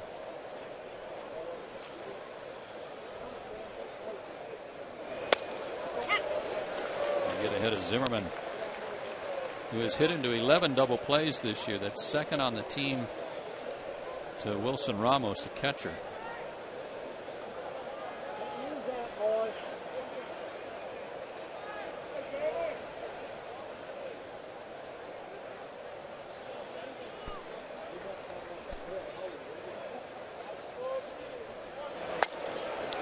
Just missed. When a guy had a high leg kick like this, did you feel like you could really mess with his timing? Yeah, I think with guys like this, you tried to go hard in on their hands and then just slower than that leg kick. So you wanted the ball, you wanted the timing of that leg kick, that foot getting on the ground to be thrown off by your off-speed pitches. Which Jair tried there but missed. 2-1. And I think that's the thing you're seeing with Jair, whether it be the layoff or the DL stints, whatever. He's making good pitches here and there. Like, he made that good first pitch fastball in, which set up him going away on a breaking ball or a changeup away. But then he's not able to follow it up with that second or third good pitch in a row.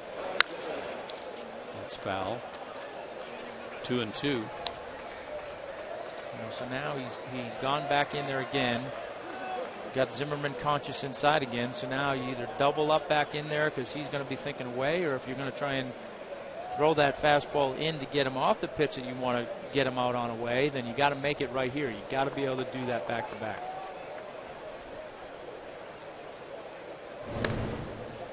I think sometimes that's the.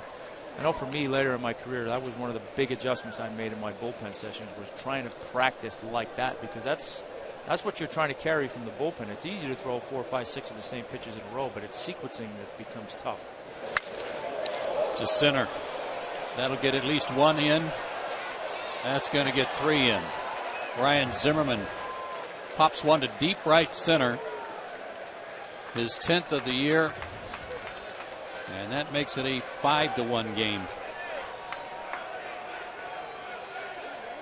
His first home run of the year against Atlanta. And after the fastball in, they tried to max set up away. They tried to go fastball down and away, and ended up being a fastball maybe middle away and belt high. And a guy like Zimmerman doesn't miss too many of those. You say you got the down part right. It was just down the middle. Right, and that's not where you want to be against a guy like that. Michael Morse homered his first time up to deep left field into the terrace level, and then he doubled in a run in the third.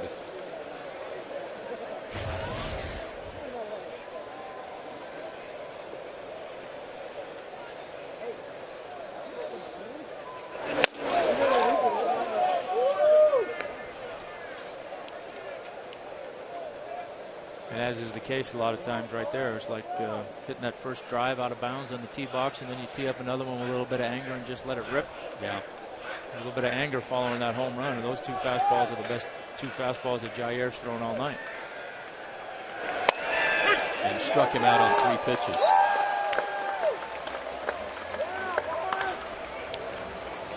Third strikeout for Jurgens. 2 down in the inning for Lance Nix, who's 1 for 2 with a double.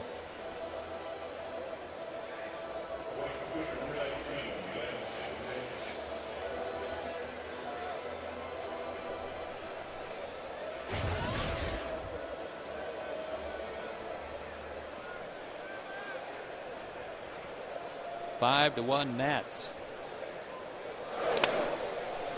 Started with a leadoff double by Livan Hernandez.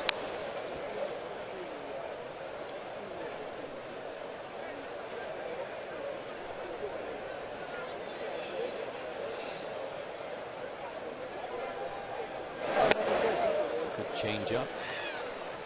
You know, last year he was hurt some. Year before that, Jair, a lot of times, most of the game, he was in the 92 to 93 range, sometimes 91 to 93. His fastball right now is topping out at about 90. That's high and deep to left center. The wind blowing out that way, but Michael Bourne is there for the catch, and that'll end the inning. A 3-run homer by Ryan Zimmerman has given the Nationals a little distance. It's 5-1 Washington.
Fifth time for the answer to our AT&T Uverse TV trivia question.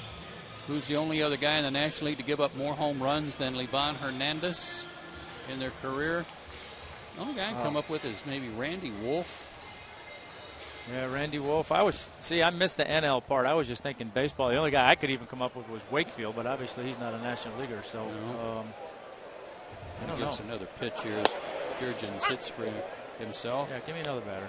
So National League. I don't know. Is Jamie Moyer still considered active? I don't know. Soft line drive caught by Espinosa, 1 out. How about Chris Carpenter? I don't think he gives up enough home runs. Okay. All right. Jamie Moyer. I'll go with Randy Wolf.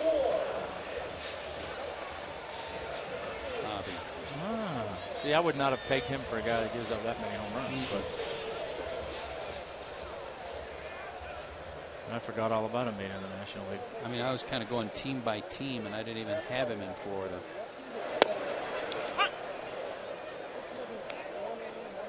One out for Michael Bourne, who was 1 for 2 tonight.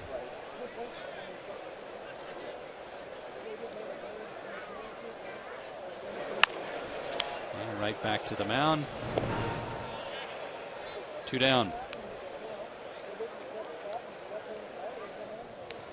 When the Braves lost to New York on Friday, they got beat 6-0, a 2-hit shutout by Chris Capuano, who was outstanding. Just terrific, hitting his spots, great changeup. But the Braves were talking about how their whole day was chaotic. A lot of guys at the ballpark, then they had to go back to the hotel, which was back in Manhattan, to repack, make sure their stuff got on the equipment truck, go back to the stadium. So there was that element of everybody's routine being messed up, and everybody in baseball, as you said in our opening comments, is sometimes a victim of their routine. They didn't have much working. Yeah, guys don't take too kindly or take too well anyway to a disruption of that routine. And you know, you throw into that you're in New York and you got to go back from the ballpark back into the city, and the stress of getting back to the ballpark in time. And so a lot of factors came into play there, not the least of which was, from all accounts, and I didn't see any, but I listened to a lot of it on the radio, but it sounded like Mr. Capuano had it going on pretty good that night. He was really dealing, and it's hard to take anything away from him. There's another one off the end of the bat by Martin, and he's 0 for 3, and Ivan Hernandez with a 4-run lead, feeling pretty good right now.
To the 6th, he's the subject of our Zaxby's indescribably good play, and it happened in the 4th inning. See the fly ball to center field, and there you see him on second base. Now the important part here is, you see he was standing on the bag, and as long as you're standing on the bag there, you're fine, or even not on the bag. But he watched Michael Bourne catch the ball, and as he did, he crossed over the bag. And anytime you cross over the bag and make an effort to go to the next bag, when you go back to your original base, you have to touch the base and tag up, so to speak, to go back to your next base. And he never did, so therefore the Braves saw that and fielded it, and he was out. And it's the indescribably good play because, as we said, there's just no describing why guys do that. You see it happen a couple times a year, and you just scratch your head and say, what are they thinking? Got to retouch.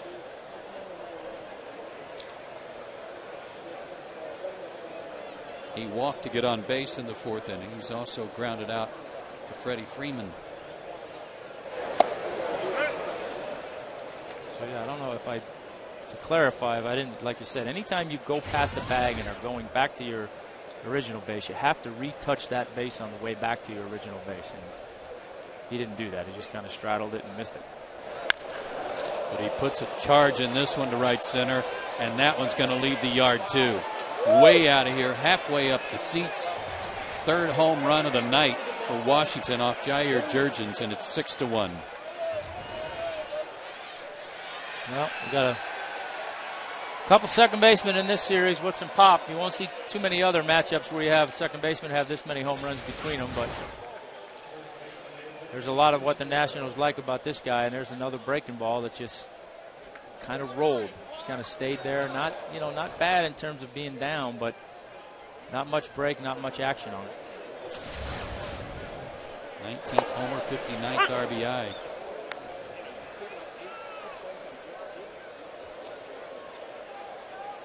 Nine homers his last 6 starts, Tommy. Yeah, that's certainly a trend that you want to stop. Has he, going back to what I said last inning about his velocity being a little off, has he gotten away from his fastball because of that, you think, and throwing more off-speed pitches? You know, that certainly would be a question to be asked, absolutely. But sometimes, you know, and again, I hearken back to my own experiences. I know when I first got in the league and was pitching, I threw, you know, low 90s, 90, 91, 92. I figured out over time how to take a little off and throw the ball where I wanted to. But in turn, I sacrificed a little velocity. You know, now, is that something that Jair is in the process of doing? I don't know. Is he saying, well, if I take, you know, if I maybe throw at 95% effort, I can locate better. I've got more movement versus 100% effort where maybe I throw harder, but I'm not real sure where it's going. I don't know if he's in that process or not. Marrero sends one to left. You know, watching him pitch, I don't think it's that he has gotten away from pitching off of his fastball. I think he's still trying to pitch off his fastball. It's just that he's in a rut right now, like I said a little while ago, where it's the sequence of pitches just aren't there like they were earlier in the year, where he's able to throw 2, 3, 4 pitches in a row where he wants, or follow up a purpose pitch with an out pitch. He just hasn't been able to put those sequences together as frequently. He struck out Jesus Flores twice tonight. And it's tough, like we said, you know, you're not making excuses, but between, you know, on and off the DL and all, it's been hard for him to get into a consistent routine. There's that word again. Chipper gives ground, throws him out, 2 down. If you see, you kind of go through and look at the pitches he's given up. There's a breaking ball over the middle of the plate. There's another breaking ball. Both those pitches followed fastballs in. So you've already got him conscious in. There's a fastball up over the plate there. There's a breaking ball up coming back into a left-handed hitter. I mean, those are all, you know, the prevailing theme right there is most of those pitches are up.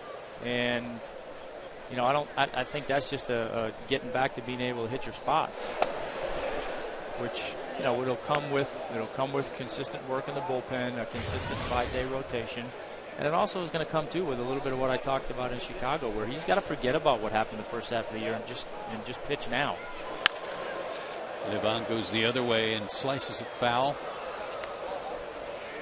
Doubled and scored in the 5th. 1 for 2.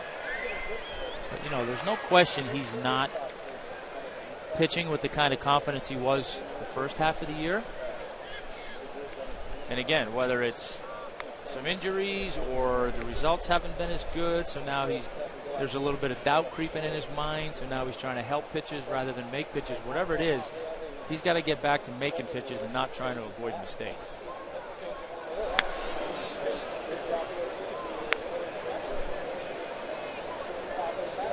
I think that's the biggest mistake you make as a pitcher when you're not confident, is you start trying to help your pitches go where you want them to instead of just throwing them where you want to. Well, I think you could make a point that the best 3 pitches he's thrown tonight were the 3-pitch strikeout of Morse in the 5th inning after the homer by Zimmerman. And he was mad, as you said. Yeah, those were his 3 best pitches in terms of velocity, back to back to back, and certainly location too. Pitch number 100 of the night to right. And Hayward's there to make the catch. The home run by Espinosa gives the Nationals a 5-run lead as we go to the bottom of the 6th.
By McDonald's and by Toyota.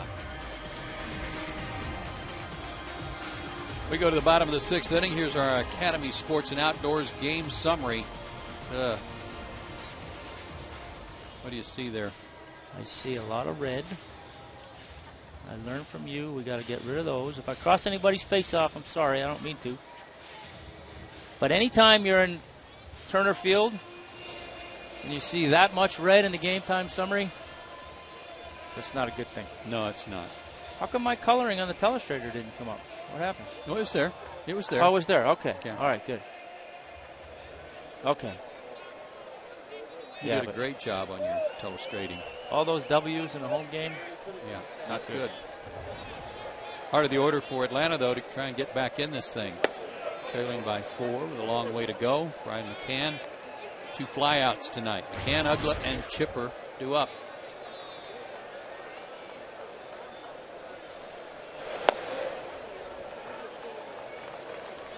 Two and 0 to Brian as that 82-mile-an-hour heater missed. They're still waiting for Jeff Kellogg to call that pitch. He hasn't called it all night, but the right side, Espinosa was out on the grass. He'll make the play and throw him out.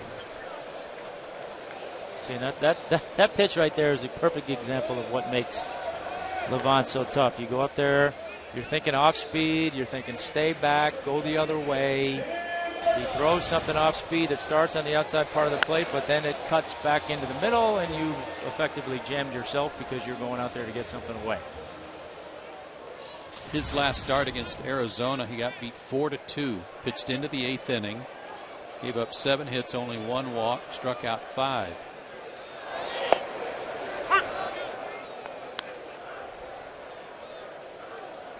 Ugla has been on base twice. He's walked and singled. He's also scored the only run of the night for Atlanta back in the 2nd inning. Ron's the kind of guy now at this stage of his career where he's going to have some ugly games from time to time because, with his stuff, if his location is not on, then he's going to struggle at times. But, boy, for a young team and a young rotation, it's a good guy to have around. And from an inning standpoint, he's a real good guy to have around because he eats a lot of innings up every year.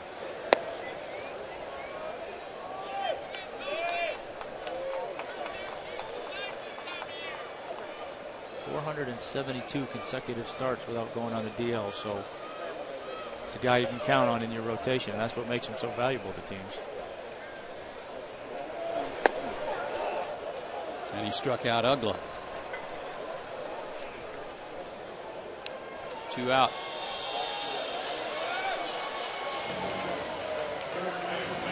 Braves fans registered today for the 2011 Braves postseason pre-sale event. Braves postseason tickets go on sale Monday, September the 12th. But you can be one of the first to secure tickets to all 2011 Braves postseason home games just by registering online at braves.com/postseason. Well done. Chipper, the batter, with 2 out. He's walked and grounded out.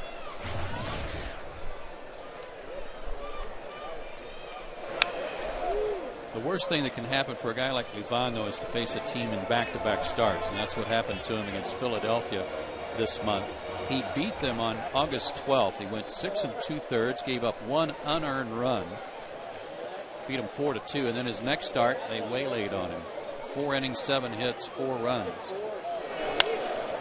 Yeah, it's when they get back-to-back looks at that. Yeah, you're right. It's tough because now it's, you know, your ability to fool them or trick them, so to speak, is a little bit less because they've seen you, they're familiar with you, so they're a little bit more in tune with what you're trying to do. So that's when location is really important.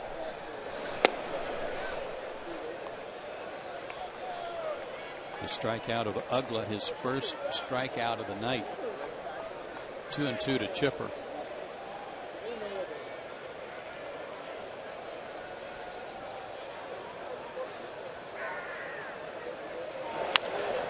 Off the end of the bat, Espinosa, tough play, got him. 7 in a row set down by Livan Hernandez, and we go to the 7th. Braves down 5.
Washington has 3 homers, and they lead at 6-1. And as we go to the 7th, Braves make the AT call to the bullpen. Jair Jurgen's night is over, and Christian Martinez will be summoned from the bullpen. Christian on for the 33rd time this year, 1-2 with a 3.20 ERA and 59 innings pitched. Very good opponent's earned run average.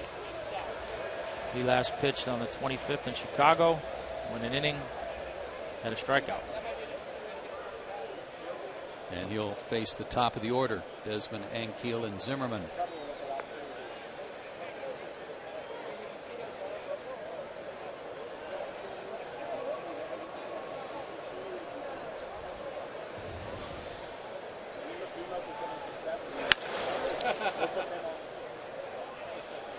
Desmond's 1 for 3. He scored a run ahead of the home run by Zimmerman in the 5th.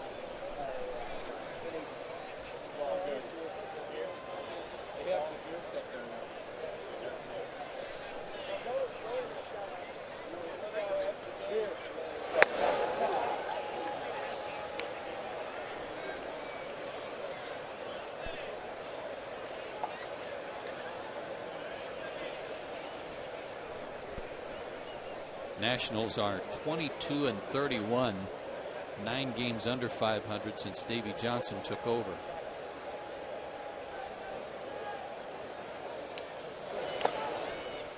One and two now to Desmond.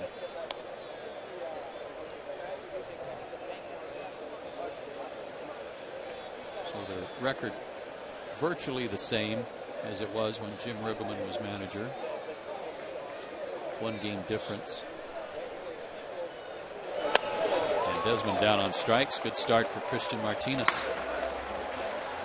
Some more good news down on the farm. I was referring to a good outing by Todd Redmond last night. But how about this? Julio Teheran named the most valuable pitcher in the International League for this season, and why not? He was 15-2 with a 2.22 ERA. He's also named the Rookie of the Year in the International League. There's a lot of excitement surrounding him, and certainly honors like that only add to it. And Braves fans are excited about the opportunity to see him in years to come and what he's going to add to this already strong core of young arms. With their win last night, Gwinnett moved into a tie for the International League wildcard spot. So they got a lot to play for as their season winds down. And Keel into right center. Jason says he's got it, and he does. He had a beat on that all the way and was flying across the gap. Yeah, from here I thought that ball had a chance of getting in, but Jason put his glove out a long way away, said he got it, and he did. He ran it down, and again, there's that element of speed between him and Michael Bourne and Costanza, and even Martin out there in left field. Those guys are covering a lot of ground out there in the outfield. Ryan Zimmerman 2 for 3 tonight. Singled and scored in the third, a little infield hit, and then he hit a huge 3-run homer in the fifth to deep right center.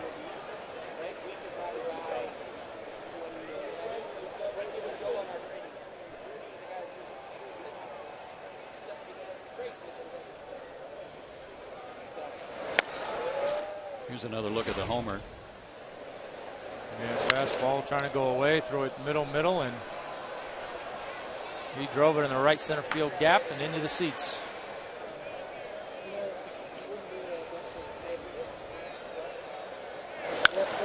Goes that way again, almost the same spot. Bourne on the run, can't get it. It'll short hop the wall.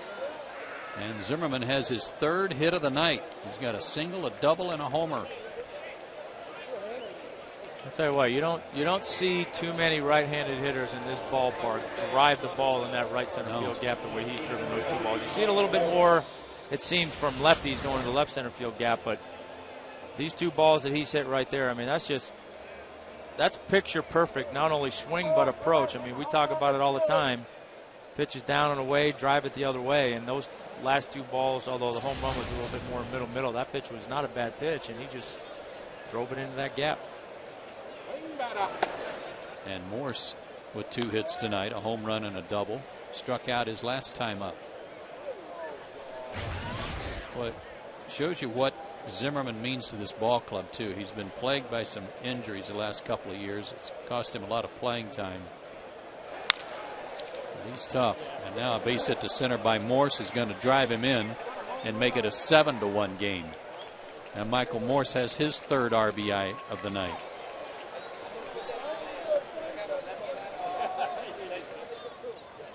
.76 on the year, and all this coming with 2 out, nobody on.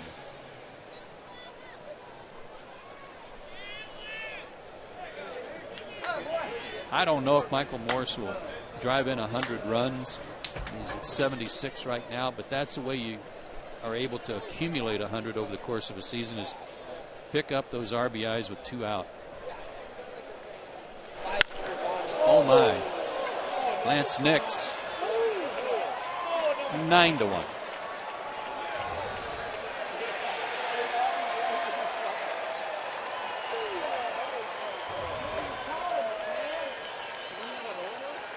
These are not wall scrapers.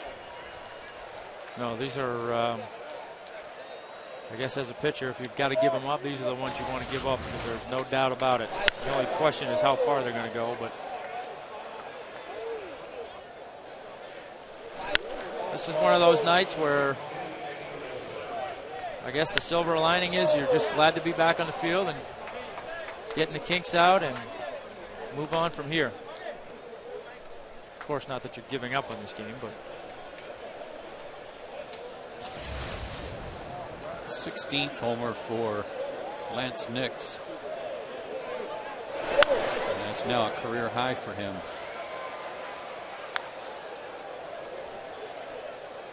Well, I said it early on. I mean, there's some good young players on this team that give the Nationals reason for excitement. And, you know, certainly they've added some real good players in the draft the last few years. And they've got Strasburg coming, back. He's in the middle of his comeback. So, I mean, there's reason for excitement. I don't know whether or not they can all pan out together and they're able to put together a solid team remains to be seen. But they've certainly had some really good talent drafted over the course of the last few years that they're building on. Braves might see Steven Strasburg at the end of the year. Their last road trip is to Florida and Washington. And by that time, Strasburg may be back pitching. He's supposed to make a 5th rehab start at AAA this week.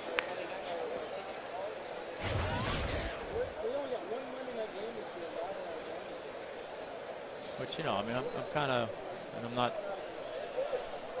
certainly don't want to question anybody or anything like that, but with a guy like him, I'm kind of surprised that they're pushing to get him back pitching by the end of the year. I would have thought that he would have been more like Medlin, where they try to get him for instruction league. The other way by Espinosa, but that's going to slice foul into the corner. That hit at the base of the wall.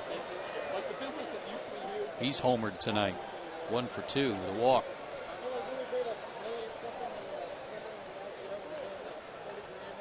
Jordan Zimmerman, 8-11 on the year in their rotation with a good ERA of 3.18, 161 innings pitched, and I believe they've shut him down for the rest of the year because he's never pitched this much before. Well, that's not a bad idea. I mean, they're not playing for anything. I mean, it's a much more difficult situation if you're in a playoff one. Espinosa down on strike, so 2 quick outs to start the inning, and then a double, a single, and a homer. Then we go to the 7th inning stretch. 9-1 Nats.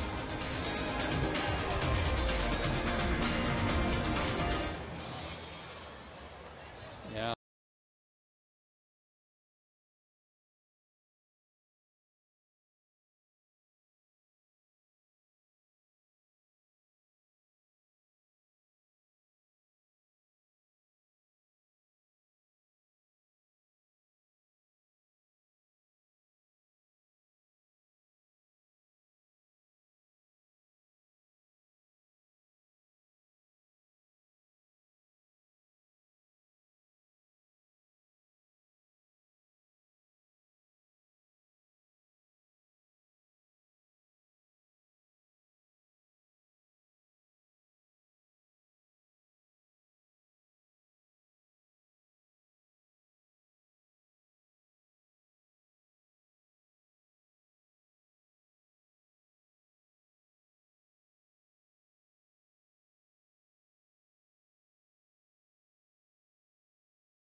Adjust your set. 9-1 Nats trying to snap a 6-game losing streak.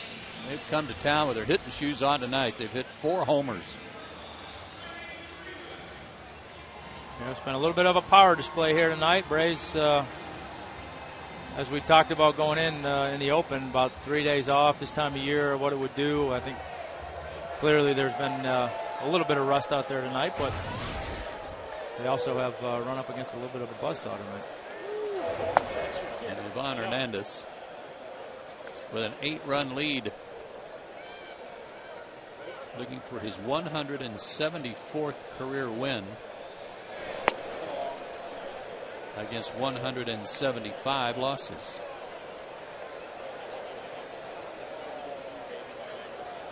And if you heard Tommy say this before, he's never been on the disabled list.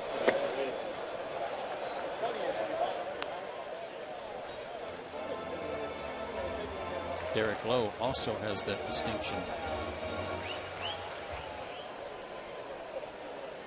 2-1 to Freeman, who has singled in 2 trips. Playable for Morse.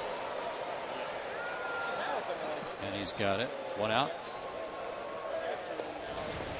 And this is, when you hear about a pitcher that frustrates hitters, here's what you're talking about. See a lot of uncomfortable swings, kind of emergency swings. Where you're on, you think you've got the right pitch, you miss it. You know, this is the kind of guy that you'll hear a guy say, well, you took a comfortable 0 for 4. You saw the ball well, but you didn't get very many good swings. Alex hits that hard to left. That's going to be over Morse's head at the base of the wall, and Alex on his way to second will have the Braves' 4th hit of the night. That's a double.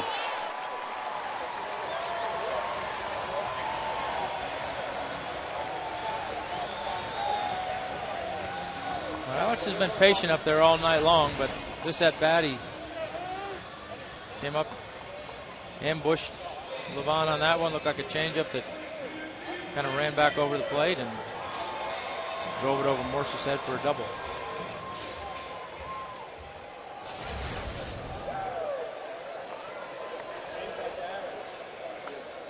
Only 1 strikeout. That was Ugla in the 6th. Hayward drove in the only run of the night with a sacrifice fly in the 2nd. He's also fouled out. You know, even though it's a 9-1 game, this is a good opportunity for Jason right here, trying to work himself back into being comfortable and doing the things that he wants to be doing. So in this situation, this at bat, it's a good time to grind and try and pick yourself up an RBI and a quality at bat, even though it's a crazy game. Not only that, Tom, but I think just the fact that you're getting it handed to you tonight after 3 days off, it's kind of a wake-up call for everybody to try to finish this game in a good way. Try to get some runs on the board and get ready for tomorrow. Yep, build a little momentum going into tomorrow.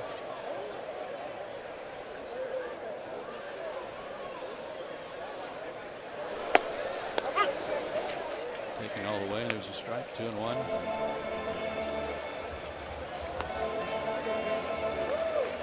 Vaughn wanted a new baseball after accidentally throwing that one right down the middle. Yeah, he didn't like where that one went, so that's out of the rotation.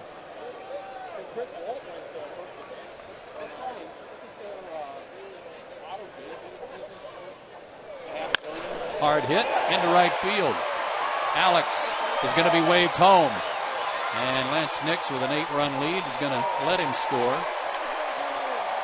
No reason to try to throw it home. It's 9-2. And Jason Hayward has driven in both runs tonight.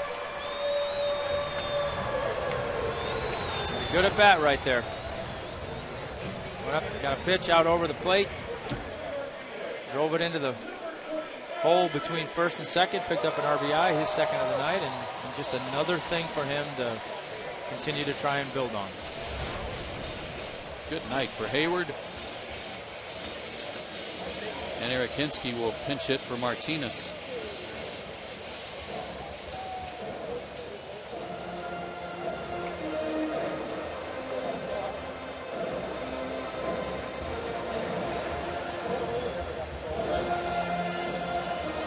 If it's hard to catch Levon. Boys is back there tonight, but as many pitches as he throws and as many times as he'll take a little off, I wonder if it's hard to think along with him. I'm saying no, because predominantly because even though he's different looks, different angles, different locations, most of the time he hits his locations, and I think if a catcher knows where a ball's going, then I think that's an easy game for him to catch. When you get those guys that throw 92, 93, and you set up on the outside corner, they might throw it on the inside corner or throw it 52 feet. And, you know, those are the guys I think that catchers get beat up. Hinsky to second. Might be 2. Desmond with a good grab and got taken out by Hayward. The throw was low. And Hinske will be safe, but a good hard slide by Hayward created some problems for Desmond. Well, that's what you want to see. Again, regardless of the score, play the game right, play hard. Jason's job right here is to disrupt that and not allow that turn, and he got in just enough of Desmond to force him to throw that ball in the dirt. Couldn't come up with it at first. And Bourne right back to the mound. And like he's turning a double play. Levon takes care of that, and the inning is over. Braves get a run on 2 hits. But you like the way Hayward played this inning, drove in a run, and then took out the shortstop.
Got his towel, got his glove.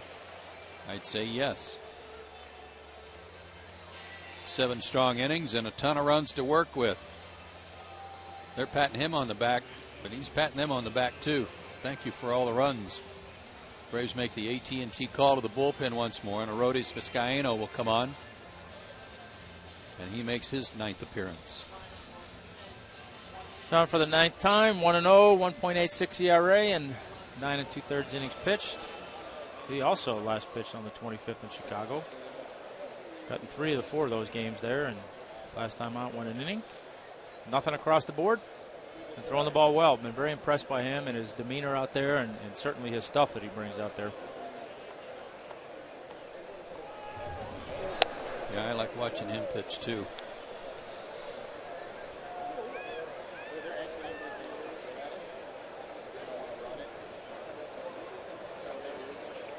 Chris Marrero 0 for 2 with a walk. Needs to change up there, 1-1.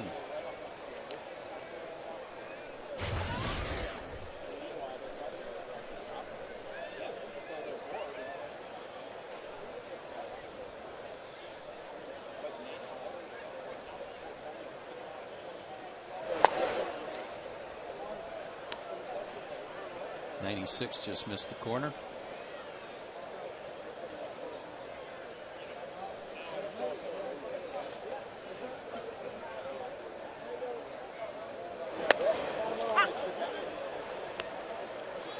Two and two.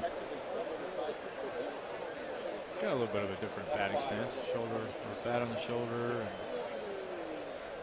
kind of the heel lift with the front foot. Just missed the bag. Still 2 and 2. Yeah, the heel in the ear's a little bit of a throwback. About 10 or 15 years. Which was kind of, to me, kind of a precursor to the reverse toe tap. Right. A little bit of a Charlie Lau look.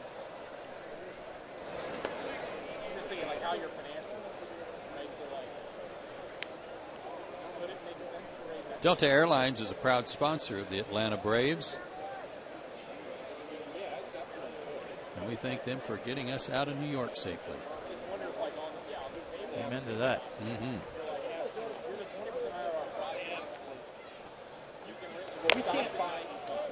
Can couldn't hold on, still 3-2.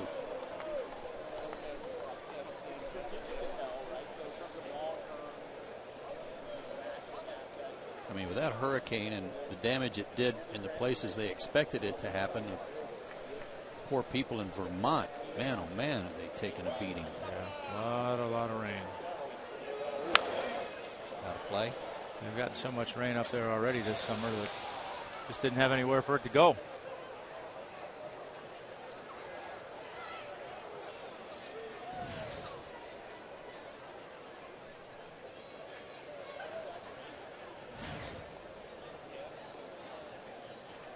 This guy, you know, has been as high as 97 this inning. And that 97 is roped to right field. And Marrero has his 4th big league hit. Good piece of hitting by the young guy right there. You like seeing the veteran guys take that 2-strike swing and drive the ball the other way. So when you see a young kid do it, you certainly like to see that and hit that ball with some authority over there. You can understand now how he hit 300 in AAA with some pop.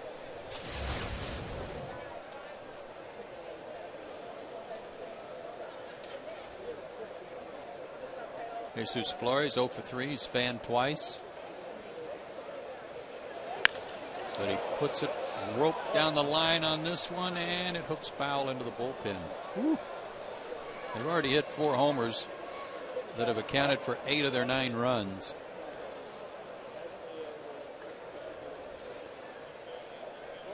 The only guy that's not thrilled about this in the ballpark is probably John Lennon. Right about now, he's saying, okay, boys, hold on, save me a couple for tomorrow. Give me some of these tomorrow.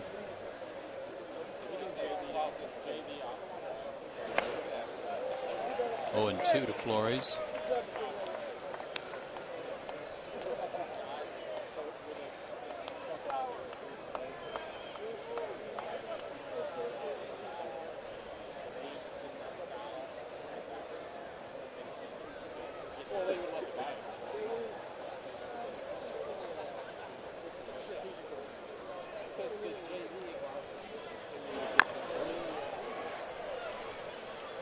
Still 0-2.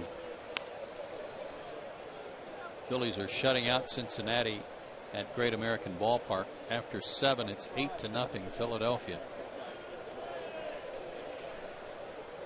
2-point conversion there.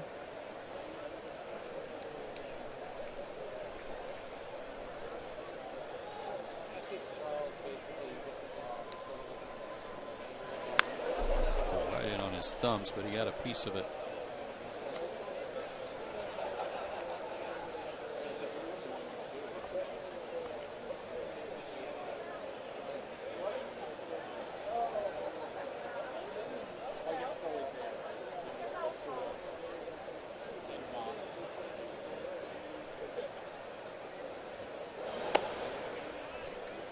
A ball and 2 strikes.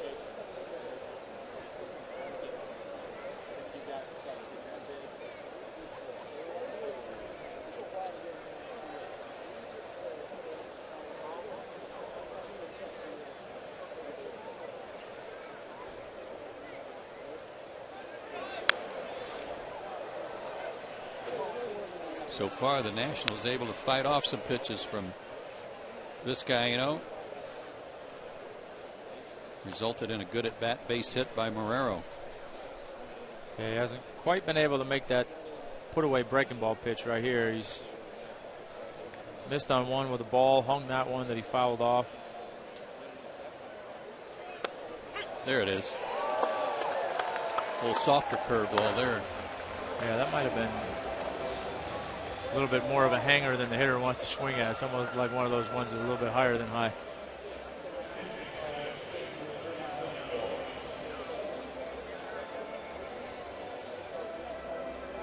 Johnny Gomes will hit for Livan.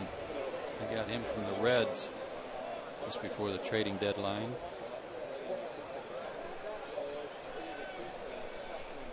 So none of those waiver wire claims went through that we were talking about in Chicago, right? Heath Bell never moved. Right. Pena never moved.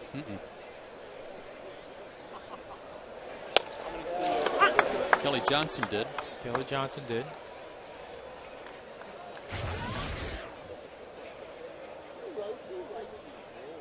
Jim Tomey. Well, we didn't talk about him in Chicago. That was after the fact.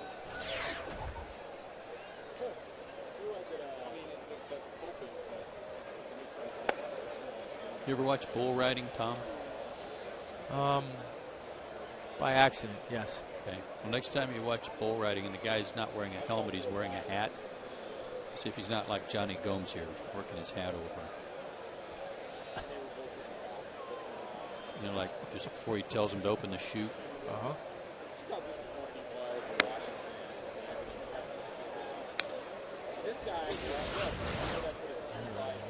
Okay. Open the gate. Yeah, exactly. So next time you're watching bull riding, you go, hey, is that Johnny Gomes?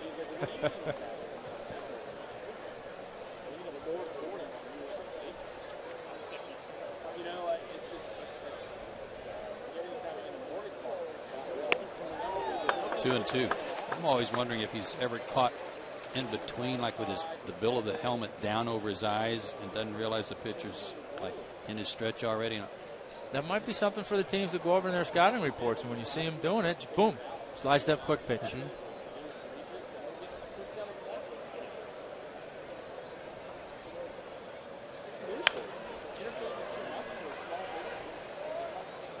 I know this. He's one aggressive hitter. 2 and 2.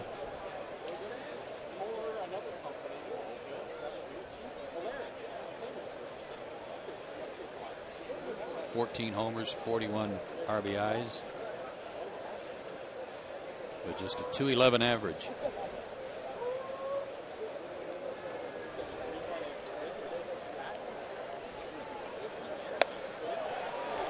And he is now 0 for 22 as a pinch hitter.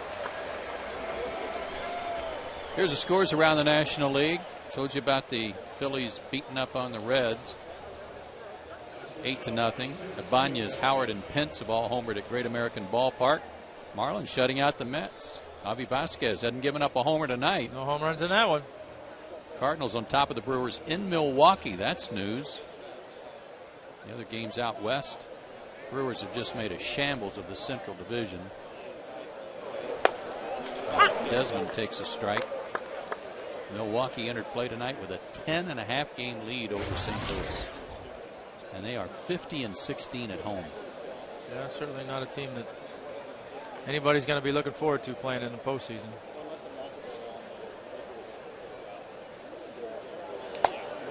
Tell you what, it's as much a toss-up in the National League anyway as I can remember in years in terms of the teams that look like they're going to be in, and I mean really being able to make an argument for any one of the teams in the National League coming out and going to the World Series. Except for maybe Arizona. 1-2 to Desmond. That'd have to be the long shot. No disrespect to them, but I think Atlanta and Milwaukee and Philadelphia are the clear front runners, and there's really, I mean, it's almost flip a coin between those three teams. Yeah. Especially with Milwaukee's dominance at home.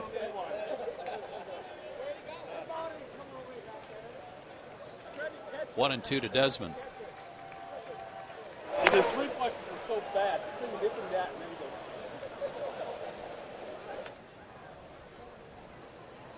he goes. Leadoff single to Marrero, and then Vizcaino's come back to strike out the next two.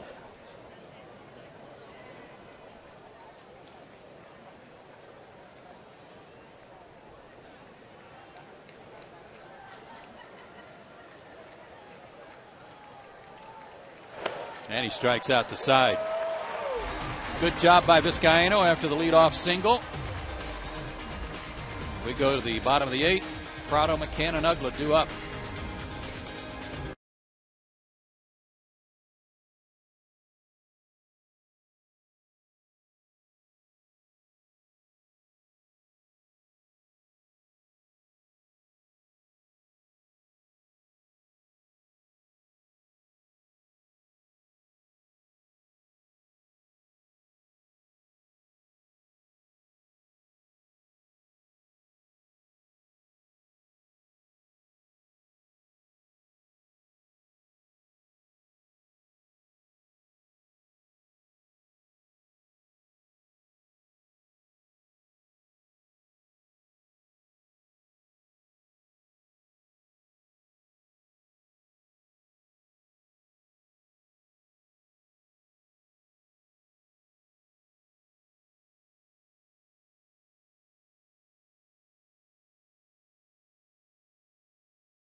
Baseball Club Incorporated and may not be reproduced or retransmitted in any form, and the accounts and descriptions of this game may not be disseminated without the express written consent of the Braves. Well done, Mr. Glavin. Thank you. I am just killing that disclaimer. I'm on that. How about some American League scores? Yankees and Red Sox at Fenway. That's not going well. 4-2 Yankees, bottom of the 6th inning. Royals and Tigers are tied in the bottom of the 9th. Rays and Rangers, that'll be a good series. Top of the 5th, no score there. And Angels and Mariners a little bit later on. Certainly the Rangers and Angels keeping an eye on one another. Texas lead now 3.5, back up to 3.5 over the Angels after LA lost to Seattle last night. Tom Gorzelani on now for Washington for the 23rd time, 2-6, 4.37. He last pitched Sunday in Cincinnati, going two-thirds of an inning with a strikeout.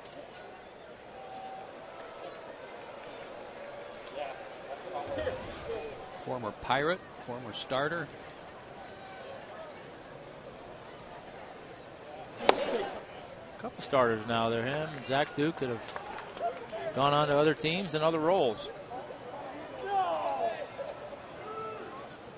What are those, marshmallows?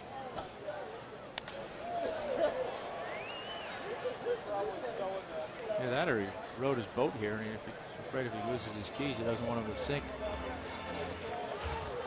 Obviously, he doesn't want anybody to know who he is with that necklace on, so he's got his shades on. You got a new answer now. Martin got one upstairs and missed it. 1 and 2. He's 0 for 3 tonight.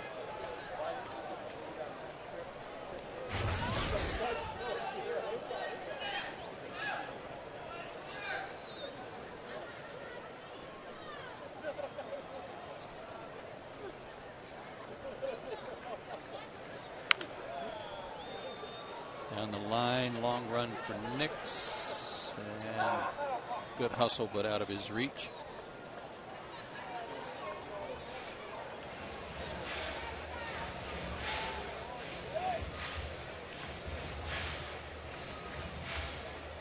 The Nationals had scored 4 runs or less in each of their last 7 games.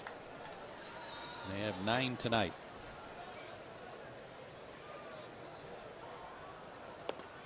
Two and 2 to Martin.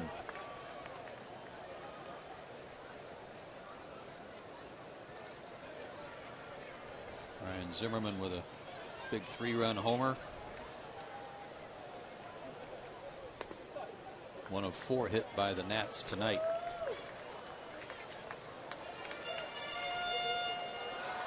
Single, a double, and a homer. He can go for the cycle in the 9th. He'll be up 2nd.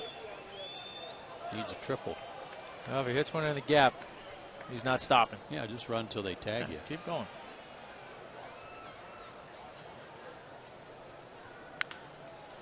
He's going to get busy here. A 1 hopper, and his new throwing motion exhibited there. 1 out. Glad you said that because I hadn't seen it yet, and it looked funny from what I remember him throwing. Braves wild card lead coming into play tonight.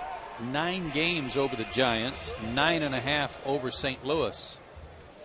The Giants are at home with the Cubs. Cubs beat them in extra innings last night. And the Cardinals, as we showed you, were beating the Brewers 2-0 in Milwaukee.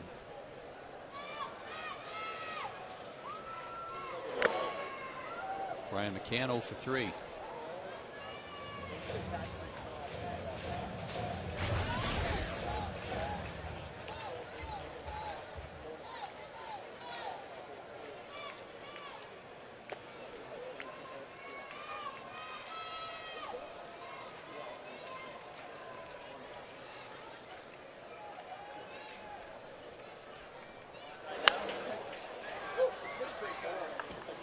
I said the Cubs beat the Giants in extra innings last night. That's not correct. They beat them 7-0 as they beat up on Lincecum. Randy Wells beat them. Knocked down on Bryan, and it's effective. Strikes him out. His first strikeout for Gorzelani. And Dan Uggla, the batter, he's 1 for 2 with a walk. Well, Braves fans should get a chance to see some more good pitching on this homestand with the Dodgers coming to town, and looks like they'll have an opportunity to see Clayton Kershaw before the weekend is over. I think, if I'm doing the math right, probably Saturday. I think that's right. Maybe they can get a rain out because I'd like to see him pitch. Maybe they can get rained out tomorrow. Push him back to Sunday. Dan with a big cut. He is certainly a Cy Young Award candidate, Mr. Kershaw. Yeah, I mean, I think you look at his numbers are impressive, but when you look at the fact that the Dodgers are 7 games under 500 and that he's having the year that he's having. Line to left. Morse was playing deep. He's right there for the out. Braves go in order in the 8th. We head to the 9th. And Keel, Zimmerman, and Morse due up.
Been pretty much in control since the 3rd inning. And it's not a safe situation, certainly, but Craig Kimbrell's going to get some work. He only needs 1 to set the Major League rookie record for saves. He's already tied it, leads all relievers in strikeouts, and has a great shutout streak working. And he is the AT call to the bullpen recipient. Yeah, no save opportunity tonight, but certainly could add to that strikeout number, and more than anything else, like we've been talking about all night, knock a little rust off. 66th game on the year, but today being the 30th, and he last pitched on the 23rd, I'm reminded that that's a week ago. So it's been a while since he's been out there. So he needs the work. And he'll face Rick Ankiel to start the 9th.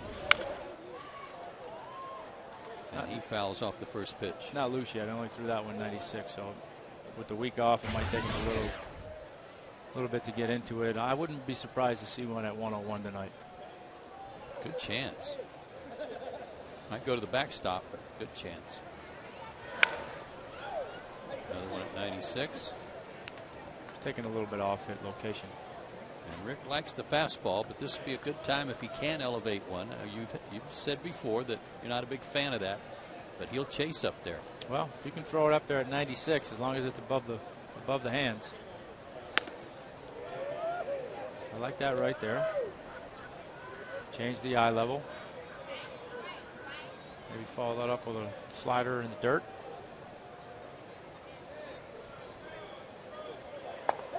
Or at his back foot. Man, pitching's so easy from up here. It's a lot easier when you can just pick up your arsenal too. Yeah, exactly. Let's see, 100 up at your eyes or 94 slider at your back foot. Mm-hmm. 9th strikeout tonight for Atlanta pitchers. 3 for Jurgens, 2 for Martinez, 3 for Vizcaino. And here's Zimmerman, who needs a triple for the cycle.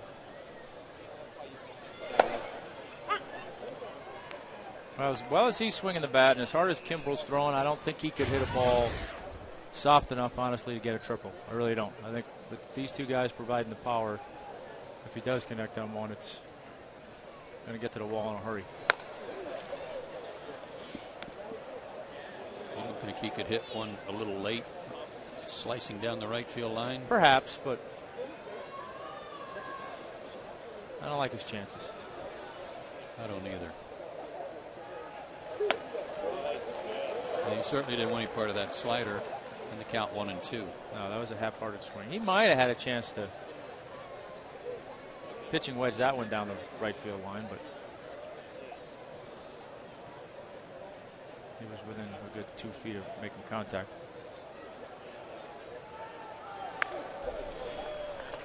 Good cut at that one. Still 1-2.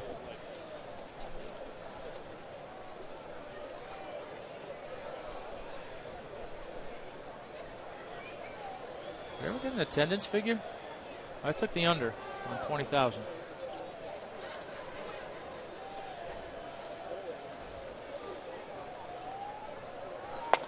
Oh, just missed. And there clearly is a whole lot more people here than that. So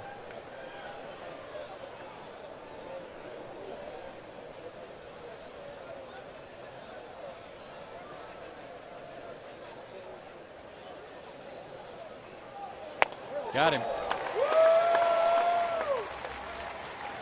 Zimmerman wanted to know if it was a strike, and Jeff Kellogg said yes, it was, from Jeff Kellogg Good Kellogg. Here's tomorrow's pitching matchup. John Lannon, 8-10. He gives the Braves fits too. The lefty has a 3.59 ERA, and then Derek Lowe. yeah, good matchup tomorrow. Derek Lowe throwing the ball a little bit better here recently. John Lannon, who, like you said, has given the Braves fits, and interestingly enough, he has more wins at Turner Field than any other non-Brave pitcher since 2007. Huh. And that number would be 5. So he's pitched well here.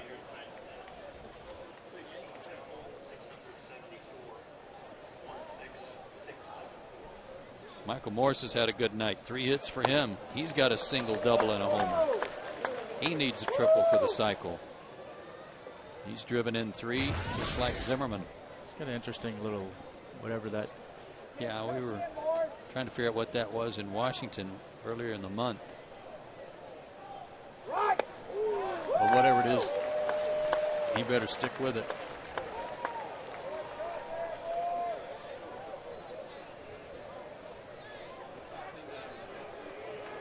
One and two now. Kimbrel looking to strike out the side, as Vizcaino did in the 8th. Back to the mound. Nice job by Craig to field his position. And the Nats go 1-2-3 in the 9th. Some good work for Kimbrel. Chipper, Freeman, and Gonzalez due up. Last call for Atlanta.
Braves need 8 in the ninth. Or 7 to tie. Chipper Jones will lead off the inning. He's 0 for 2 with a walk. He'll bat right-handed against Gorzelani.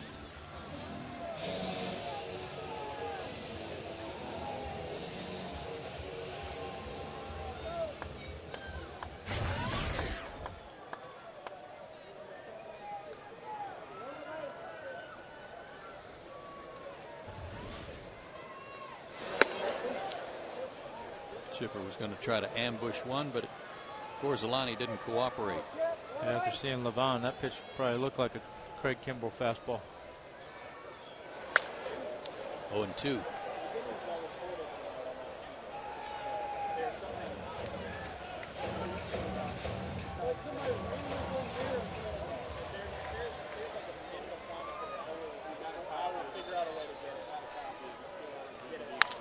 Line and caught by Desmond.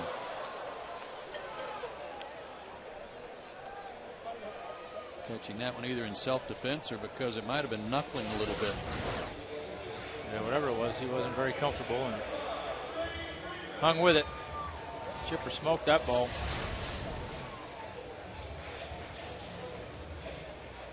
Freddie Freeman has a base hit in 3 trips.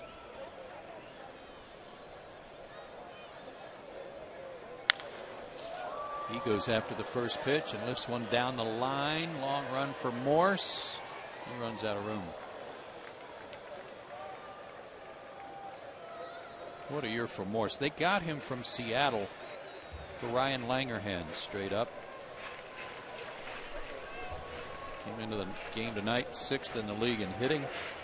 And now has 23 homers, 76 driven in. Early indication would be they got the better end of that deal? Yep, so far.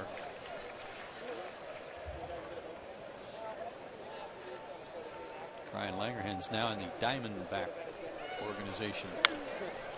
That's out of play. 0-2 to Freeman.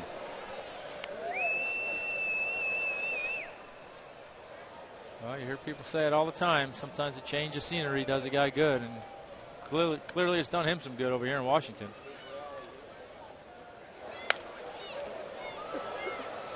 Freddie handing out souvenirs here.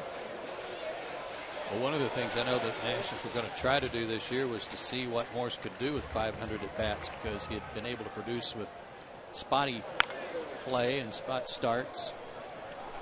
And then when the injury to Adam LaRoche occurred, that just opened up more spots on their field for Morse to play, either in the outfield or, as it turned out, at first base. And he responded.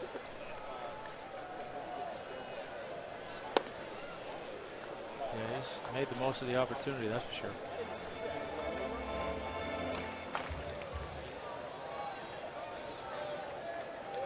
One and 2 to Freeman. 2-2.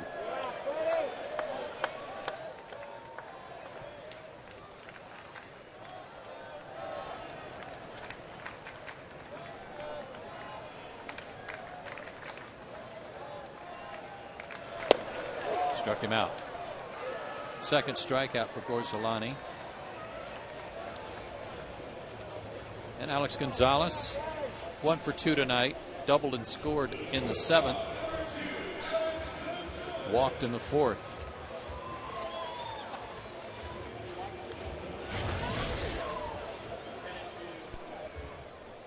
Alex did not have a good road trip. He was just 1 for 17 on the trip. That hit was a homer.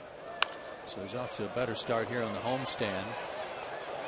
This one near the tarp, and Marrero's got it, and that's the way the ball game ends. 4 home runs by the Nationals tonight. The difference, they get 8 of their 9 homers, 8 of their 9 runs from the homers, and they beat the Braves in the first of 3, 9-2. Back to tell you all about it when we come back.